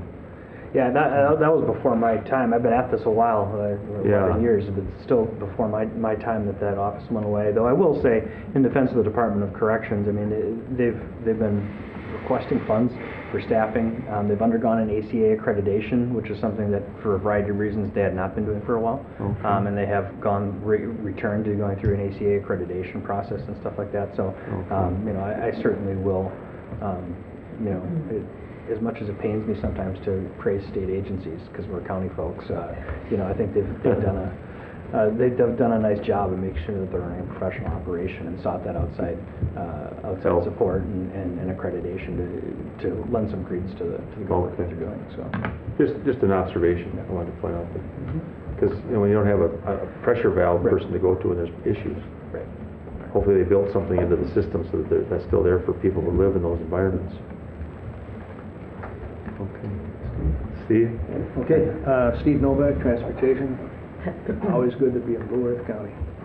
Let me give you a quick review of what went on in transportation. Like a lot of other things, and that bonding bill hadn't passed in the last 10 minutes of the session, we wouldn't have too much to talk about. But it did, and there's a big overall number for transportation, $540 million, but a much smaller number than we'd like in terms of dollars actually coming to local governments for roads and bridges. And specifically, to break it out, we had on local roads and bridge funding, we had $35 million for local roads, $5 million for local bridges. Then, as what was referenced before, the big number, $416 million, truck highway bonds, allocated in the following way: $150 million fiscal year 2022, another $150 million in fiscal year 2023, and an additional $100 million in fiscal year 2024. And inside all of that is the financial component to make real progress finally on Highway 14 and other projects. Yep. Moving on, another issue that's been important to us throughout the state is the local road wetland replacement program. I can't even begin to tell you how much time we spent talking one-on-one with legislators about this, and we get all of the up and down nodding heads. Yes, we understand, you know, the need. And the need had gone up to $16.3 million. And once again, when the bills were introduced and passed in the House and Senate, they came out at $5 million. We went back in and had more conversations trying to express to them the concern that if we didn't get that number raised, we could be looking at a situation in 2019 that we had in 2017 where your local spring construction season could be at risk.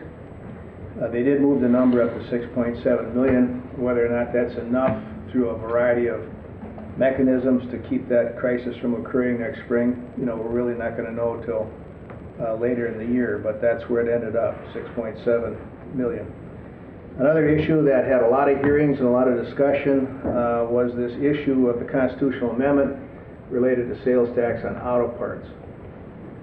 You may recall, because this is probably the most important discussion that's gone on in the last 2-3 years, going back to the end of the 2014 session, 2015 session, 16, when the Senate was still in DFL hands, House was in Republican hands. We had two very opposite views on how to solve this long-term transportation infrastructure fiscal crisis that we've got. The one positive thing that came out of all of that was a very public agreement on the size and scope of the problem. And it was labeled at $6 billion over 10 years. In other words, there's a need for $600 million in new money every year for the next 10 years to bring the system back up to where it needs to be, and that was agreed to by both parties. They both introduced bills and passed them that would have solved the problem along their own fashion, but they were very different approaches, and of course there was never an agreement, no bill passed. And the Senate basically at that time was taking the more traditional route, which was to use the long-standing existing constitutionally based revenue sources of gas tax and/or various types of fees, license tab fees, whatever, or both. And the House was taking a very different approach, refusing to go with any increase in the gas tax or fees, and essentially saying, we've got the solution in front of us, which is in the general funds. The centerpiece of all that was sales tax on auto parts. And that's a significant amount of money, fully implemented, about $300 million a year. On the other side of the coin, about an 8-cent gas tax produces about the same money. If you combine the two, you'd actually have a solution. As we all know, that has not happened, but movement was made in this last legislature on the issue of the sales tax on auto parts. And the bill was introduced and passed, actually, fully funded, went into this big conference committee in 2017, and instead of coming out fully funded, it came out at 20%, with another movement in this next biennium slowly creeping towards full implementation. In and around that developed this debate on whether or not to make it constitutional or not. Had a lot of hearings, a lot of discussion. Ultimately, it did pass the House, did not get a vote on the floor of the Senate, so that did not change. But that sort of sits here, and you know, as difficult as it is to imagine them actually compromising and getting something done, it is interesting to note that on its own, the market forces in the last less than 2 months have raised the price of gas in Minnesota 20 to 25 cents a gallon. People aren't exactly riding in the streets. And so when you actually think about the idea that if you pass an 8-cent gas tax and combine it with the natural ever-increasing transfer statutorily, you would have a solution to this problem, and that's sort of sitting there in front of them as we go into the campaign and look towards the 2019 session. Moving on, another issue that you spent some time on, the ditch mowing and haying issue. The net result of that at the end of the session was the passage of a bill that extended by 1 year the moratorium to continue those meetings, continue those discussions, and work towards implementation. Overall, on the truck weight issue, in the end, there was no change. There was a bill that was introduced for these specialized sanitation trucks that got inside the supplementary budget bill, and when that bill was vetoed, so was that provision, so that did not occur. So that basically sort of concludes what did and didn't happen, and in my conclusion, I just want to mention and say thanks for your county engineer. He's done a great job. He's participated fully in all of our meetings, very active, very nice gentleman to work with, and we appreciate his service. That's very good to hear that, yeah. That's nice. I was curious if you could highlight that ditch mowing thing too. I mean, is it because they just want to push the date forward? Isn't it the biggest issue? Well, there's more issues than that. I mean, the DOT managed this series of meetings around the state last year that included a variety of environmental, wildlife, and other assorted groups, farm groups, governmental organizations, and the date is one of the issues, what time of year they mow, who's responsible for what. It's clearly not an issue that the DOT wants to be involved in, but they sort of are, and they need to be able to protect at least what's going on there. And so I think talking to the legislators involved, I mean, I think they see some progress coming. I think they'd like to come to a solution that everybody would sign off on. They didn't quite get to that point this session. They hope they can get there next year. This is specifically for state roads, Yes, correctly? yes. Counties still maintain control over their own. Yep. Unless an amendment were to change that. Yeah. Yeah, which could happen. Can always happen. That's why we're there. I know for safety, I would say keep it mowed, 8 feet over or something. Have some sort of a defined amount of space, because some highways, there's not a lot of shoulder. You get that 4 feet of grass growing right next to the road, and just for safety's sake, I wish they would mow it sooner. Well, the bees and the butterflies have a different view of it than the pheasant people have. I mean, that's the problem, is that there's a lot of people that come at it from a logical perspective, through their eyes, and then it bounces off the guy on the end of the table who's Yeah, I seeing know. it, and that's why it's taken as long as it has. Well, and they see it all or none, too. I mean, Common sense is just a matter of perspective. yeah. That's exactly right. If there are no further questions, then Nancy will cover the Human Services Okay. Public Health area. Great. Mr. Chair and Commissioners, I'm Nancy Zaleski, and I do Human Services and Public Health for Micah. And it's a pleasure to be here this morning. Our biggest win in HHS also was the bonding bill. Without that, it would have been pretty grim year. One of the more significant investments in mental health was included in that bill. Keith mentioned this. I'll just go over it real quickly. There was almost $30 million for mental health crisis centers, and those will be awarded through competitive grants, and an additional $30 million for housing for persons with behavioral health needs. They also invested in school safety grants and safe routes to schools. This was a priority for all counties, the mental health piece, and also a priority, I should mention, to Chair Dave Senchum from Olmsted County, who was just really dug in on this. It started last year, and pleased to see that it got across the line this year. Talked a little bit, Ryan mentioned METS. As you know, your financial workers are still wrestling with the system. Compounding the problem is this periodic data match that counties are supposed to be starting. Mid-session, the department, after a lot of discussion from county folks to the legislature, to the department finally acknowledged that there were some software defects and said that rather than starting this PDM process, let's field test the process to make sure that it's working. So that process is just beginning. There is supposed to be a work group that's going to review the results of that data in October with a final report in November. So again, I think they've selected, or in the process of selecting, 9 counties, 3 large, 3 medium, and 3 small, to start the process before the PDM goes statewide. Supplemental budget bill we talked about. The governor did veto it. I just want to point you to page 11 of the report, which includes a host of HHS things that were included if the governor had only signed the bill. So I'll go over them real quickly. Also want to mention that both Phil and Angie were at the Capitol on a number of these issues, including language that would have created an appeals process related to the county's 100% cost share. That's 100% of the bill for folks that don't meet medical criteria that are at AMRTC and the CVHH hospitals. We started with a broader bill, got down to where they acknowledged that there should be an appeals process for that. Again, that was in the bill, but did not. It was as a result of the veto, it did not happen. There was also language that would have allowed for limited exchange of information between the sheriff's office, and social services for the purposes of arranging services for those folks that are about to be discharged from our jails. The Yellow Line Project, that was a continuation or an expansion of last year's legislation that we passed.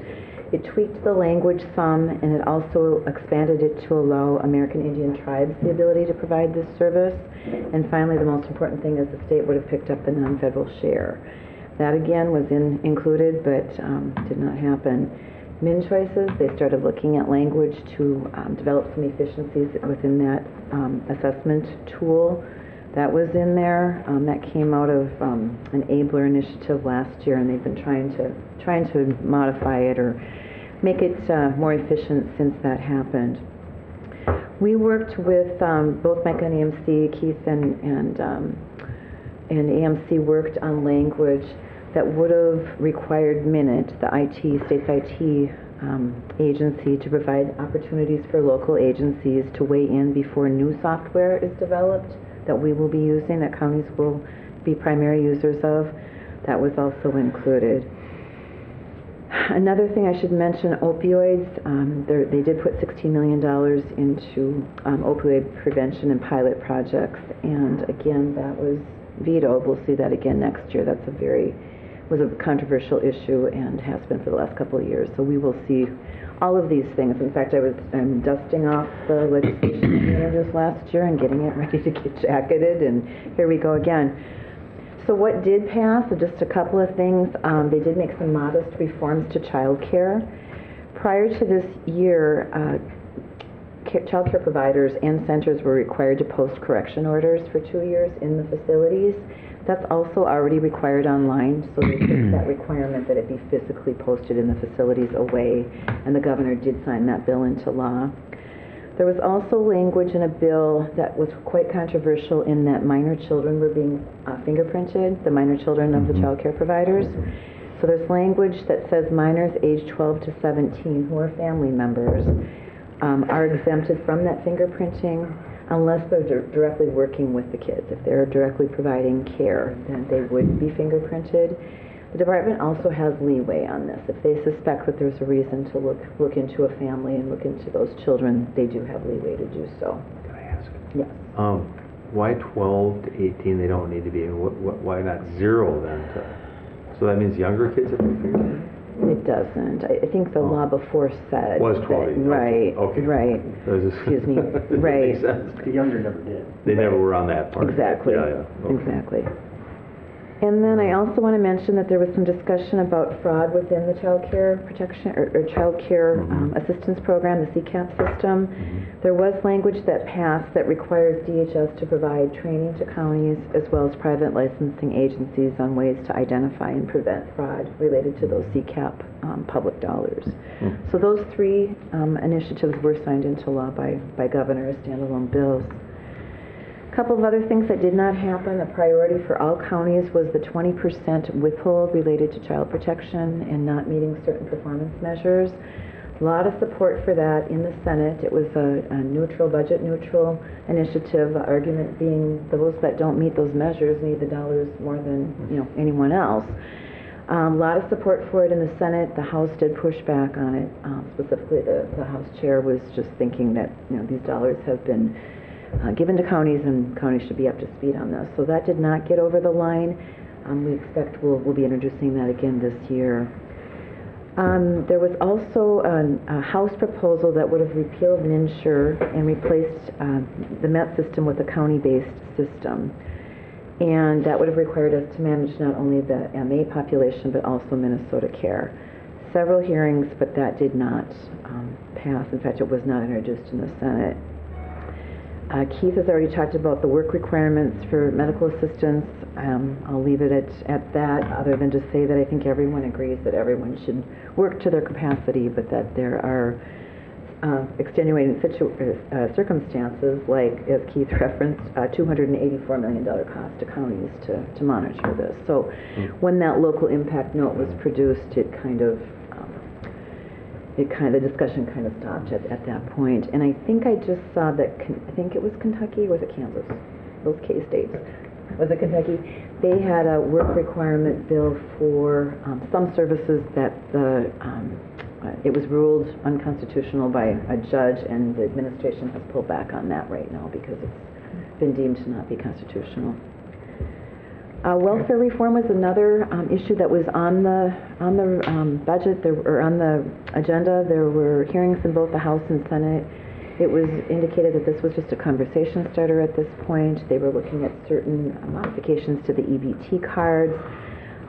Would have required, and this was controversial, local probation agencies to provide to social services on a weekly basis a list of any probationers who tested positive for a controlled substance. So that would have required a lot from both human services as well as corrections. Also, it would have reinstated the asset limit on the food support system. So again, it was a Senator Rosen initiative. She indicated it was just a conversation starter. I expect that will be further conversations on it. Just a couple of things I want to mention. The governor did have an initiative that would have provided Minnesota Care for All that was introduced by the Democrats, but did not have any legs, did not go. Keith has already talked about the provider tax. When that was passed, I think it was 7 or 8 years ago. I remember the discussion, what's going to replace it? And the discussion was, well, we'll deal with that sometime in the next 7 or 8 years. Here we are. It ends at the end of 2019, and there's no plan yet to fill that hole. So, and it's a large hole, as Keith also referenced. With that, I would say there was a lot of activity. Again, disappointed that much of what the legislature did do this year was, ended up in vetoes. Be happy to answer any questions. Wow. The welfare reform bill that Julie, Senator Rosen was part of it, that get a hearing in both House and the Senate, and just didn't get anywhere? In the Senate, I thought it was heard in the House too, but I might have it mixed up with work requirements. I don't think it was heard in the House. I think it was only heard in the Senate. I know Julie Rosen, It was Representative Swedzinski was the author of it, and now that you're saying that, I don't think it did, but, yeah. it may have just been the Senate. Just curious about something too. I think maybe some people do try to get around this, but there's that health information sharing issue with the corrections, I guess, or jails, and when they're trying to release somebody, they're trying to get something positive done, but their hands are tied sometimes. But there must be some ways that we get around that too, don't we, Bob, a little bit, by having the people sign off, give permission? Right. The clients can sign a release and allow us to speak to various people. Yeah, and I think we have people that do that, don't we? Sure. Yeah. So we try to provide that. I mean, if they're being cooperative. They're able to. Yeah, they're trying to. In some situations, Mr. Chair and Commissioners, they're not in a position to do so, and I think that's the issue. Oh. Okay. They don't want to force people to do something the data privacy people are strong. I know. And it's a bipartisan group. Very strong. It's not a partisan issue at all. There's the most right and the most left people that are on that issue, and then you've got some advocates that are very strong there, and anything privacy related, they're against opening that up. I know our Yellow Line project wouldn't be working very well if we didn't have people agree to sign. Work interdepartmentally, you know what I mean? It's part of the program. Either you're willing to do it or you're not. Right. And Blue Earth County has shown over and over again that you guys are leaders on that. I mean, it's really impressive. I know as far as child care, I mean, you were here, were you here when we approved a grant today? We got it. Oh, did you? Tried to, our county's trying to respond with these forgivable loans to encourage more health care, increase health care, access to starting a business and that sort of thing. I know there's a lot of issues. Representative Jeremy Munson is on the Health and Human Services Reform Committee, and he's holding talks here in our community and getting together with providers and getting feedback, both from the home-based ones, and then soon it'll be the center-based child care centers, and he's going line by line, looking at different things and trying to get feedback, from providers to see if maybe there's some other way of approaching some of this and simplifying it, but yet still providing safety and security and training and things like that. So There is, Mr. Chair, there is a Senate committee this year that has started meeting over the interim on a lot of complaints. In fact, there's a provider from Blue Earth County that doesn't go after the county really, it's the department. There's just way too many regulations. You're writing people up for having, I think my favorite one was the sharp grass. Yeah, I heard that one the other day.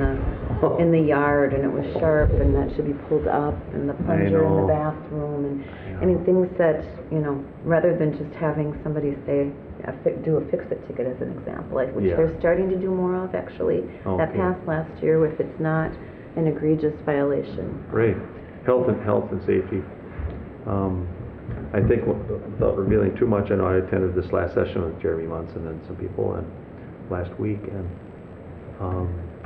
they're looking at maybe the idea of having a best practices portion, sliding all those requirements just into what are best practices for daycare or child care. Right. Because our workers are following what the directive is from the department. I mean, it's, Yeah. There's a rule book of a couple hundred pages, I guess. You can only do what you're told to do. Exactly.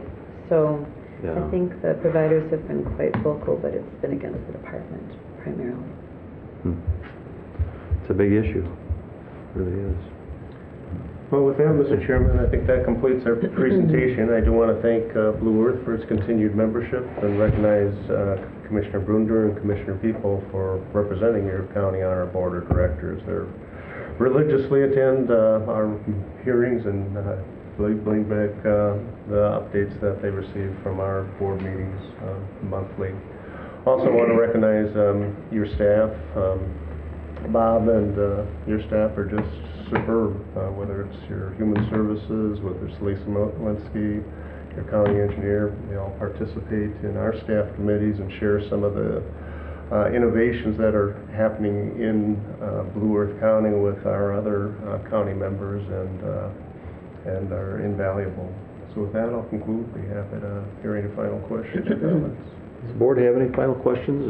Micah? Thank you very much. Thank you. Thank Like you. to extend our thank you to you. We get a lot of Appreciate good information when we go to that meeting and appreciate it. Plus, we're going to have lunch with you today, I think, when we recess. I have a question, if I could, just a couple real quick ones. I don't want to take too much time. But Steve, on transportation, just wondering, something that's come up every year in discussions is, there's such pushback against indexing, allowing for cost increases on the gas tax. And I don't know why there's such opposition to something that let's say what Vance had said earlier seems common sense. Because as a county board, we respond to increased costs in our community and to provide safety and security and infrastructure. And the only way we can do that is to respond with slight increases or slight adjustments in those budgetary areas and levies that help pay for that. And I'm just wondering why state legislators are so against, or some are, so against the idea of indexing, which means that, let's just say if you have 10 cents, of gas tax, that over the course of a couple of years, everything has gone up a little bit. And so that those few pennies would be indexed, so maybe another % or 2 would go up on that automatically. Well, I can tell you exactly when it happened, 1988. Really? In the 1970s and 1980s, when I was serving in the legislature, Mark was there, we were following a pattern that had been established in the late 40s, early 50s of sort of informally what was the methodology to keep highway, road, and bridge infrastructure up to date. And basically what it was to pass a 2 to 3 cent gas tax 2 to 3 times a decade. And those are very bipartisan votes. In fact, if there was a group of people you could count on to vote for them, it was rural Republicans, under the concept of getting your crops to market. And we had governors in those days, Wendell Anderson and Rudy Perpich, who openly and actively promoted the idea of passing these gas taxes periodically to keep the construction and the system going. In 1988, which was the 6th and final gas tax that I voted for over 2 decades, and the legislature collectively voted for, at that same time, Wisconsin passed a gas tax increase too, and they included indexing. And the debate in 1988 in the Minnesota Senate and the House was whether or not to do that also. And up until that point in time, there had been such a collective wisdom in a bipartisan fashion that this was a legislative role and function, that we were fully capable of knowing and understanding what we were doing over a continuum of time, that we didn't want to put it on automatic pilot. We didn't want to give away, the debate and the discussion about what at that time we publicly, go back and check the newspapers, we publicly talked about as the development and maintenance of a world-class transportation system as defined by 10-ton roads, no bridges on the list of already collapsed, like we've got today, and that we were fully capable of keeping that trend going that had gone on for about 40 years. So we passed the gas tax, we didn't index it. Wisconsin passed the gas tax, did index it. We got a new governor, Arne Carlson, who for whatever reason really wasn't interested in transportation funding. And that started a pattern that's gone on for 30 years now, where we've had one gas tax increase in 30 years. That's literally at 2008. And all the attitudes have changed. The gas tax, probably mostly during the plenty years, got enveloped into this no tax pledge thing, as that definition got expanded to include fees, deductions and credits inside the income tax system. None of those things existed in the dialogue at the time through the 80s. Because we had governors prior to that, Carlson and Perpich, who were against tax increases also, but those were defined as rate increases inside the three major state taxes: personal corporate taxes, sales taxes. That's now been expanded to include fees, all sorts of taxes, and a variety of other things. So I think that's your answer. And the result has been pretty devastating for the Minnesota transportation infrastructure as our system sort of starts to approach third world status instead of world-class status. And that's what happens when you take probably $1 trillion investment and let it slowly rot away. That's what's at stake, and that's where we're at. So it's a deeply... So now the problem is to simply say, oh, we're going to go pass a bill to index the gas tax. That day has passed in terms of the dialogue of the times, because now we've made the gas tax part of the overall tax debate. We've got major political figures, including former governors, some of them running again, who basically are against any kind of tax increase no matter what. And back in the 80s and prior to that, the gas tax would not have been part of that discussion. Today, when you have that discussion, it's considered to be part of it. I see. So it's no longer a simple, logical Yeah. issue to solve. Sounds like. Thank you very much. That's a very good synopsis of all that. That's pretty good. Very informative. That's the Yeah, no, it really is. historical perspective. It really is, yeah. I couldn't figure it out. But now I can see where that could develop. Of course, I remember at the time, just a quick, when I was actually at MnDOT for a little while, in the early 90s, and they would even throw out the caveat, Wisconsin has indexing, but it can work the other way, and it kind of did a couple of the years where inflation was real low. So they didn't get much. But by and large, it wouldn't have been a bad idea overall. But Steve has it right as far as how it happened and why we're in the very interesting pickle. Yeah. Well, thank you, and then since Mark, thank you so much. We'll see you soon when we recess. And Mark, since you've got the floor, you can just continue on with giving us your mine's short activity report. I had a GBRVA meeting, policy and technical both together, and that was at the Army in Mankato on Friday, July 13th. And continuing to talk about ditches a lot, like how we can do it with drainage. And then I had a Partners Affordable Housing Board meeting on the 19th. It was moved up because our director is going to be gone next week at nonprofit meetings. And so that was on the 19th. And really, see how short it is? Because that's all I really had. Outside of making a living, I guess. I invite you to the county fair this Friday night. Yeah, that's right. Yours truly, you'll be in the bingo tent at the St. You'll be there? It's not a conflict of interest, but You're working with the the church that's St. putting on. Holy Family and St. Rose are both in there. Good. So Very if you're looking for excitement. Yep, Commissioner Purvis. Okay, start the timer. Start the timer, Okay, after our last board meeting the following day, headed for the NACO conference in Nashville. That's right.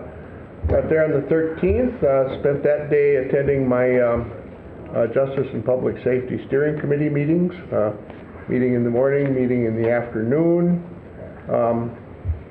After that, there was a reception in the exhibit hall, kind of welcoming everybody, and then a opening reception for all the attendees, sponsored by NACO. The following day, I went to a legislative update. Talked about legislative issues from the federal perspective. Lot of stuff going on. Vance, you went to that too, so it was a lot of good information there.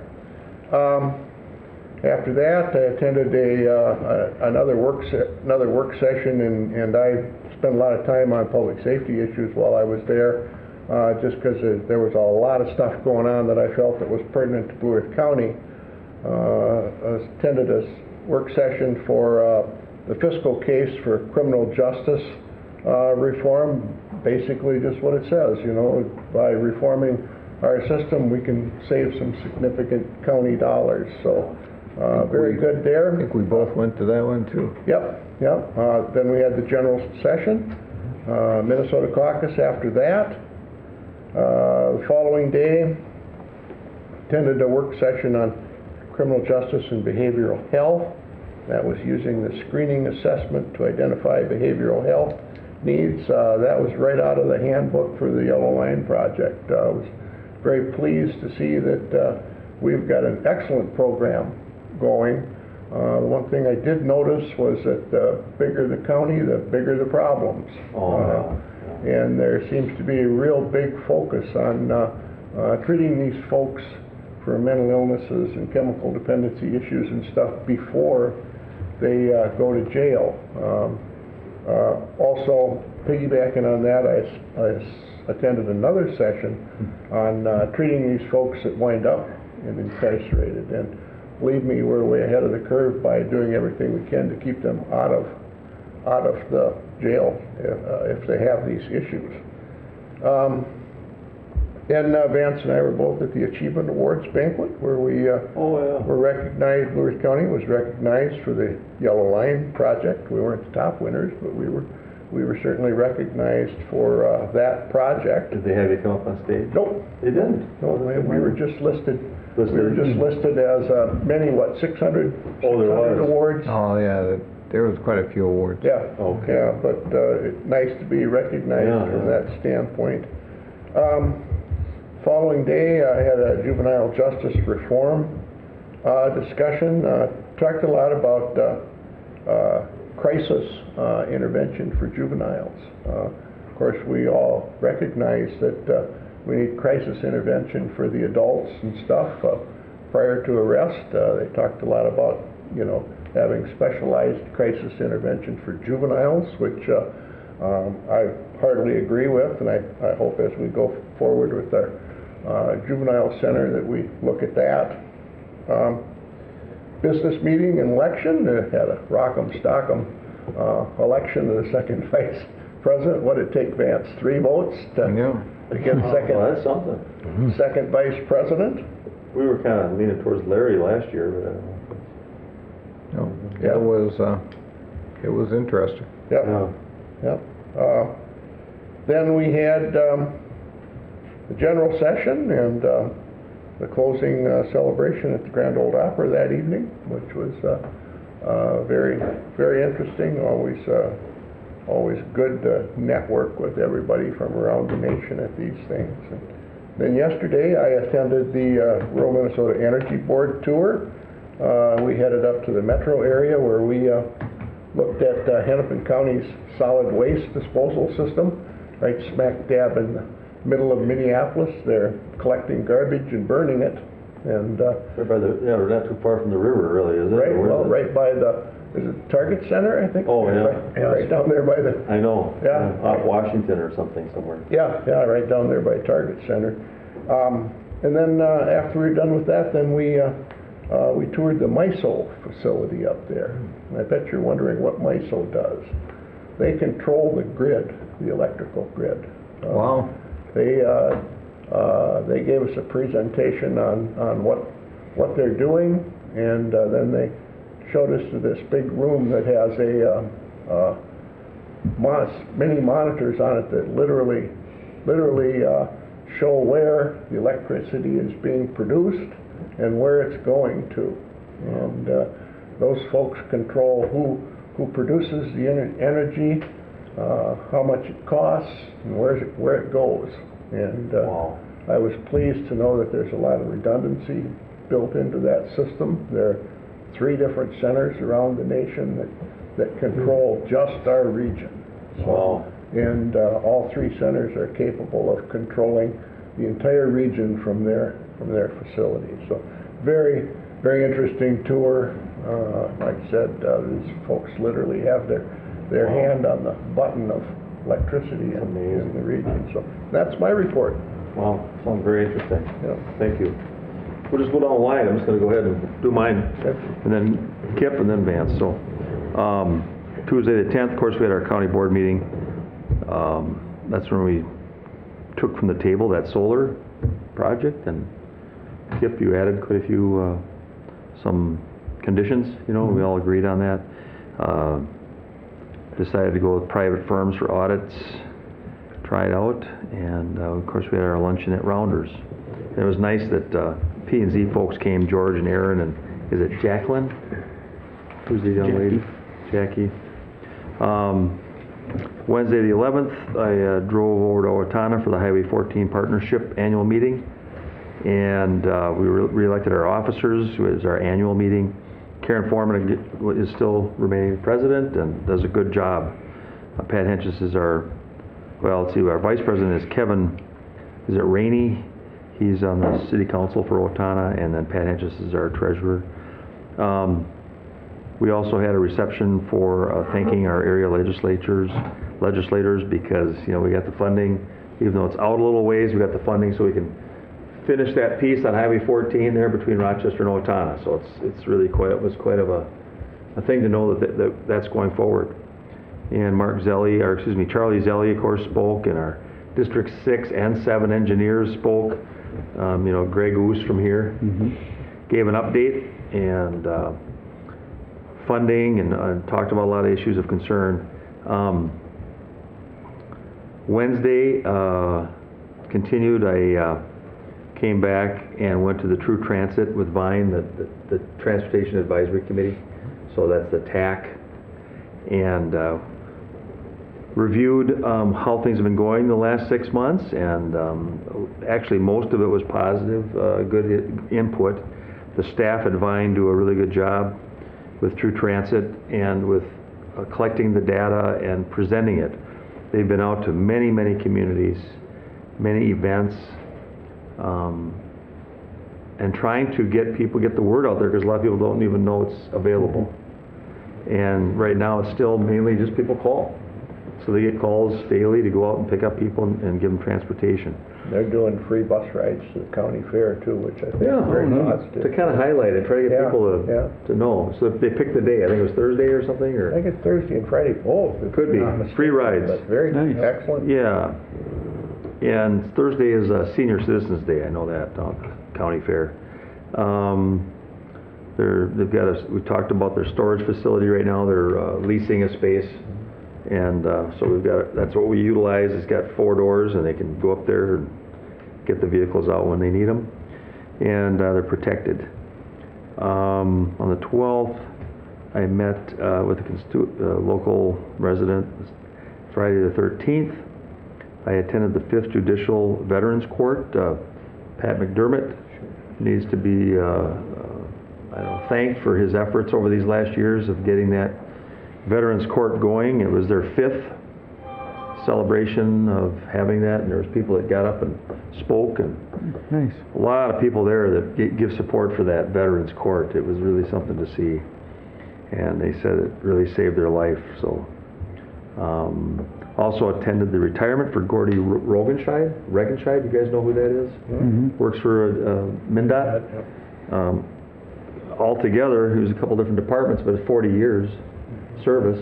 You know, he worked for county, and then he went on to MnDOT, so he's got 40 years of service he's done. I think he was a county engineer for many years before going over to MnDOT. And then wanted to mention, I did run over that same day on Friday the 13th to a parade in Medelia, Luther Memorial Home.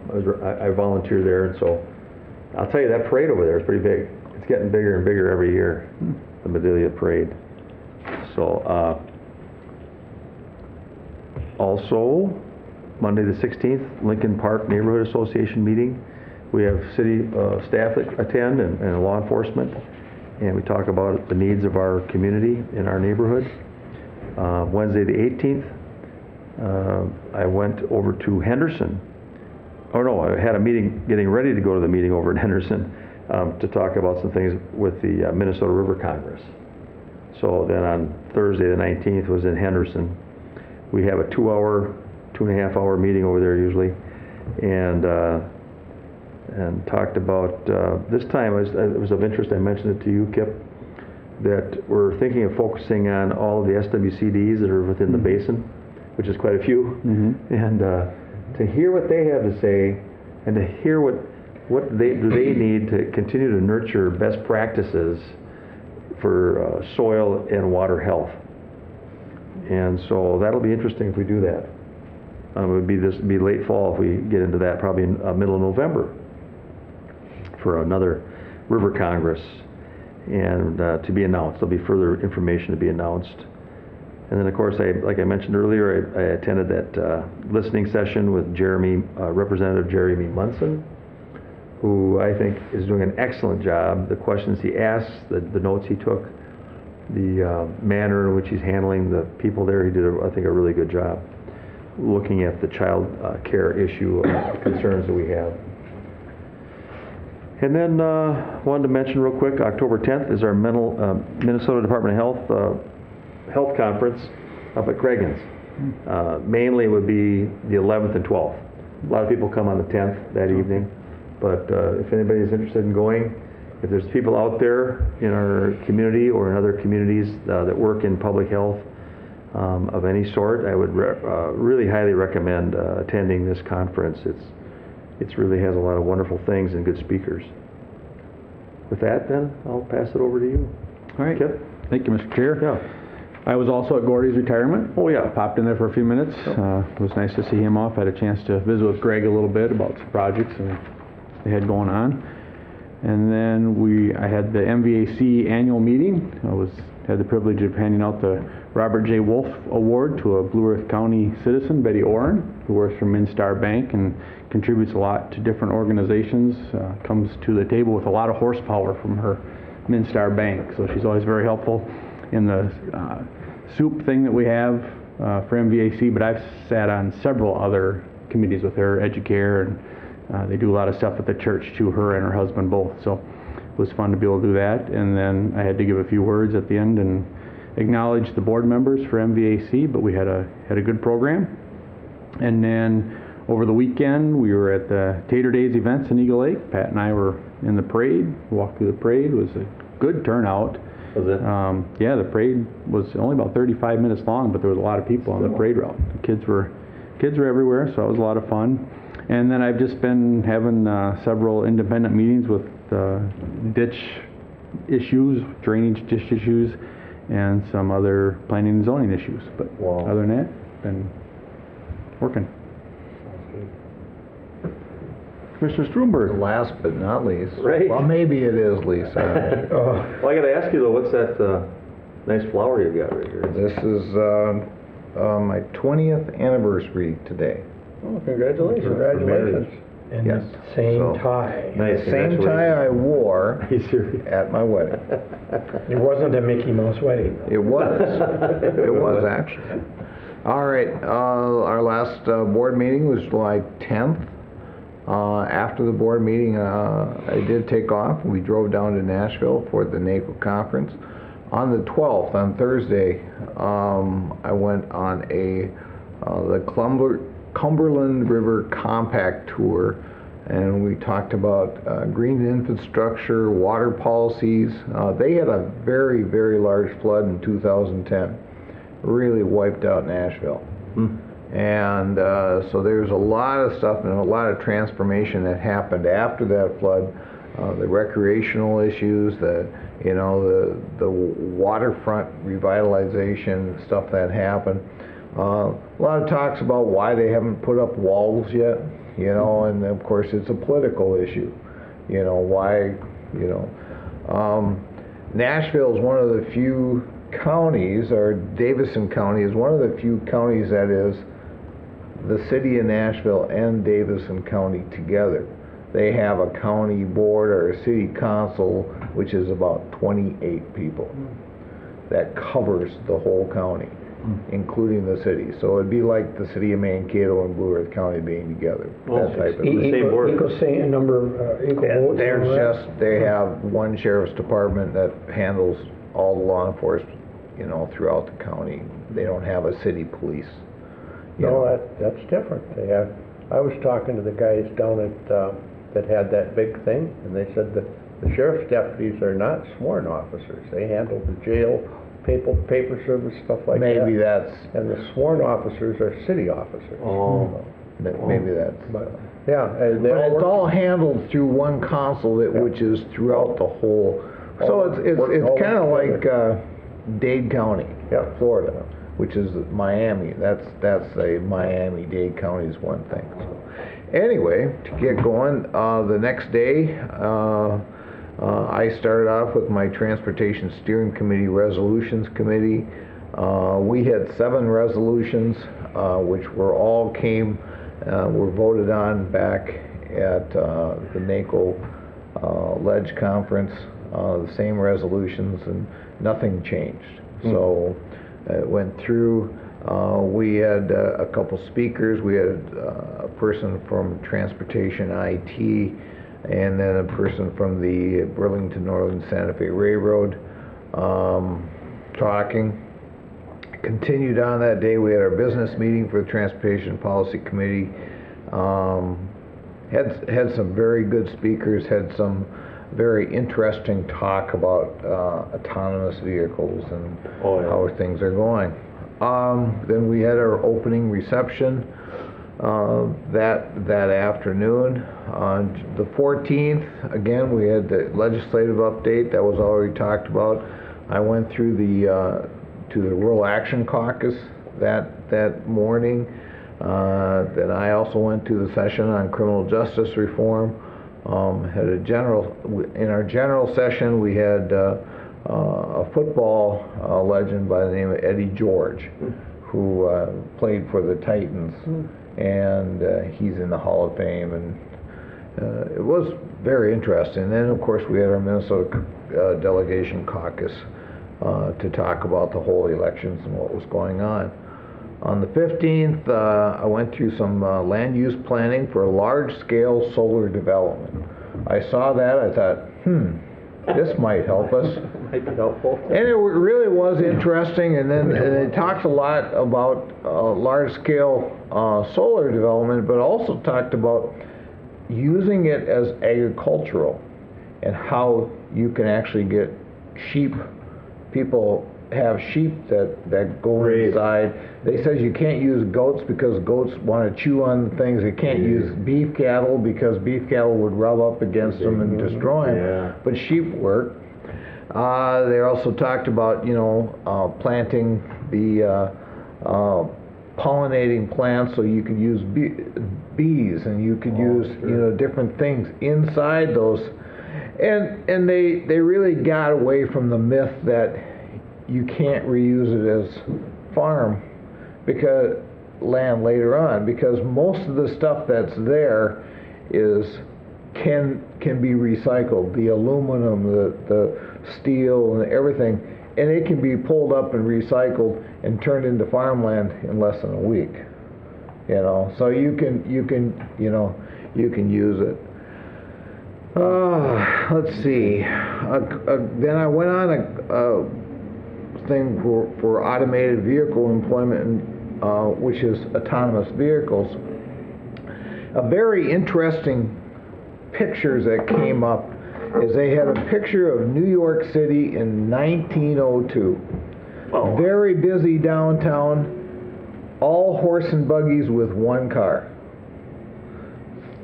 The same location 13 years later, all cars, and street was packed full of cars and one horse and buggy. And they said this could be the same thing with autonomous vehicles in 10 to 15 years. Wow. Because right now, we're just getting on the cutting edge of what's going to happen with autonomous vehicles and how vehicles work with each other. There's a lot of discussion on how you create that balance between autonomous vehicles and the cars we have right now, and cars that are 15, 20 years old. So we went to the Achievement Awards luncheon. I did a class on the opioid crisis, and then that evening was the Luck Rack reception. Was at the Acme building in Nashville. You might know about the Acme building, but it's a very historical building downtown Nashville. Again, the NACO business meeting and elections was on the 16th, and they elected Gary Moore, Boone County, Kentucky, as second vice president. I found out at that meeting that I was appointed to the position of vice chair of the Rural Action Caucus. Oh, well, congratulations.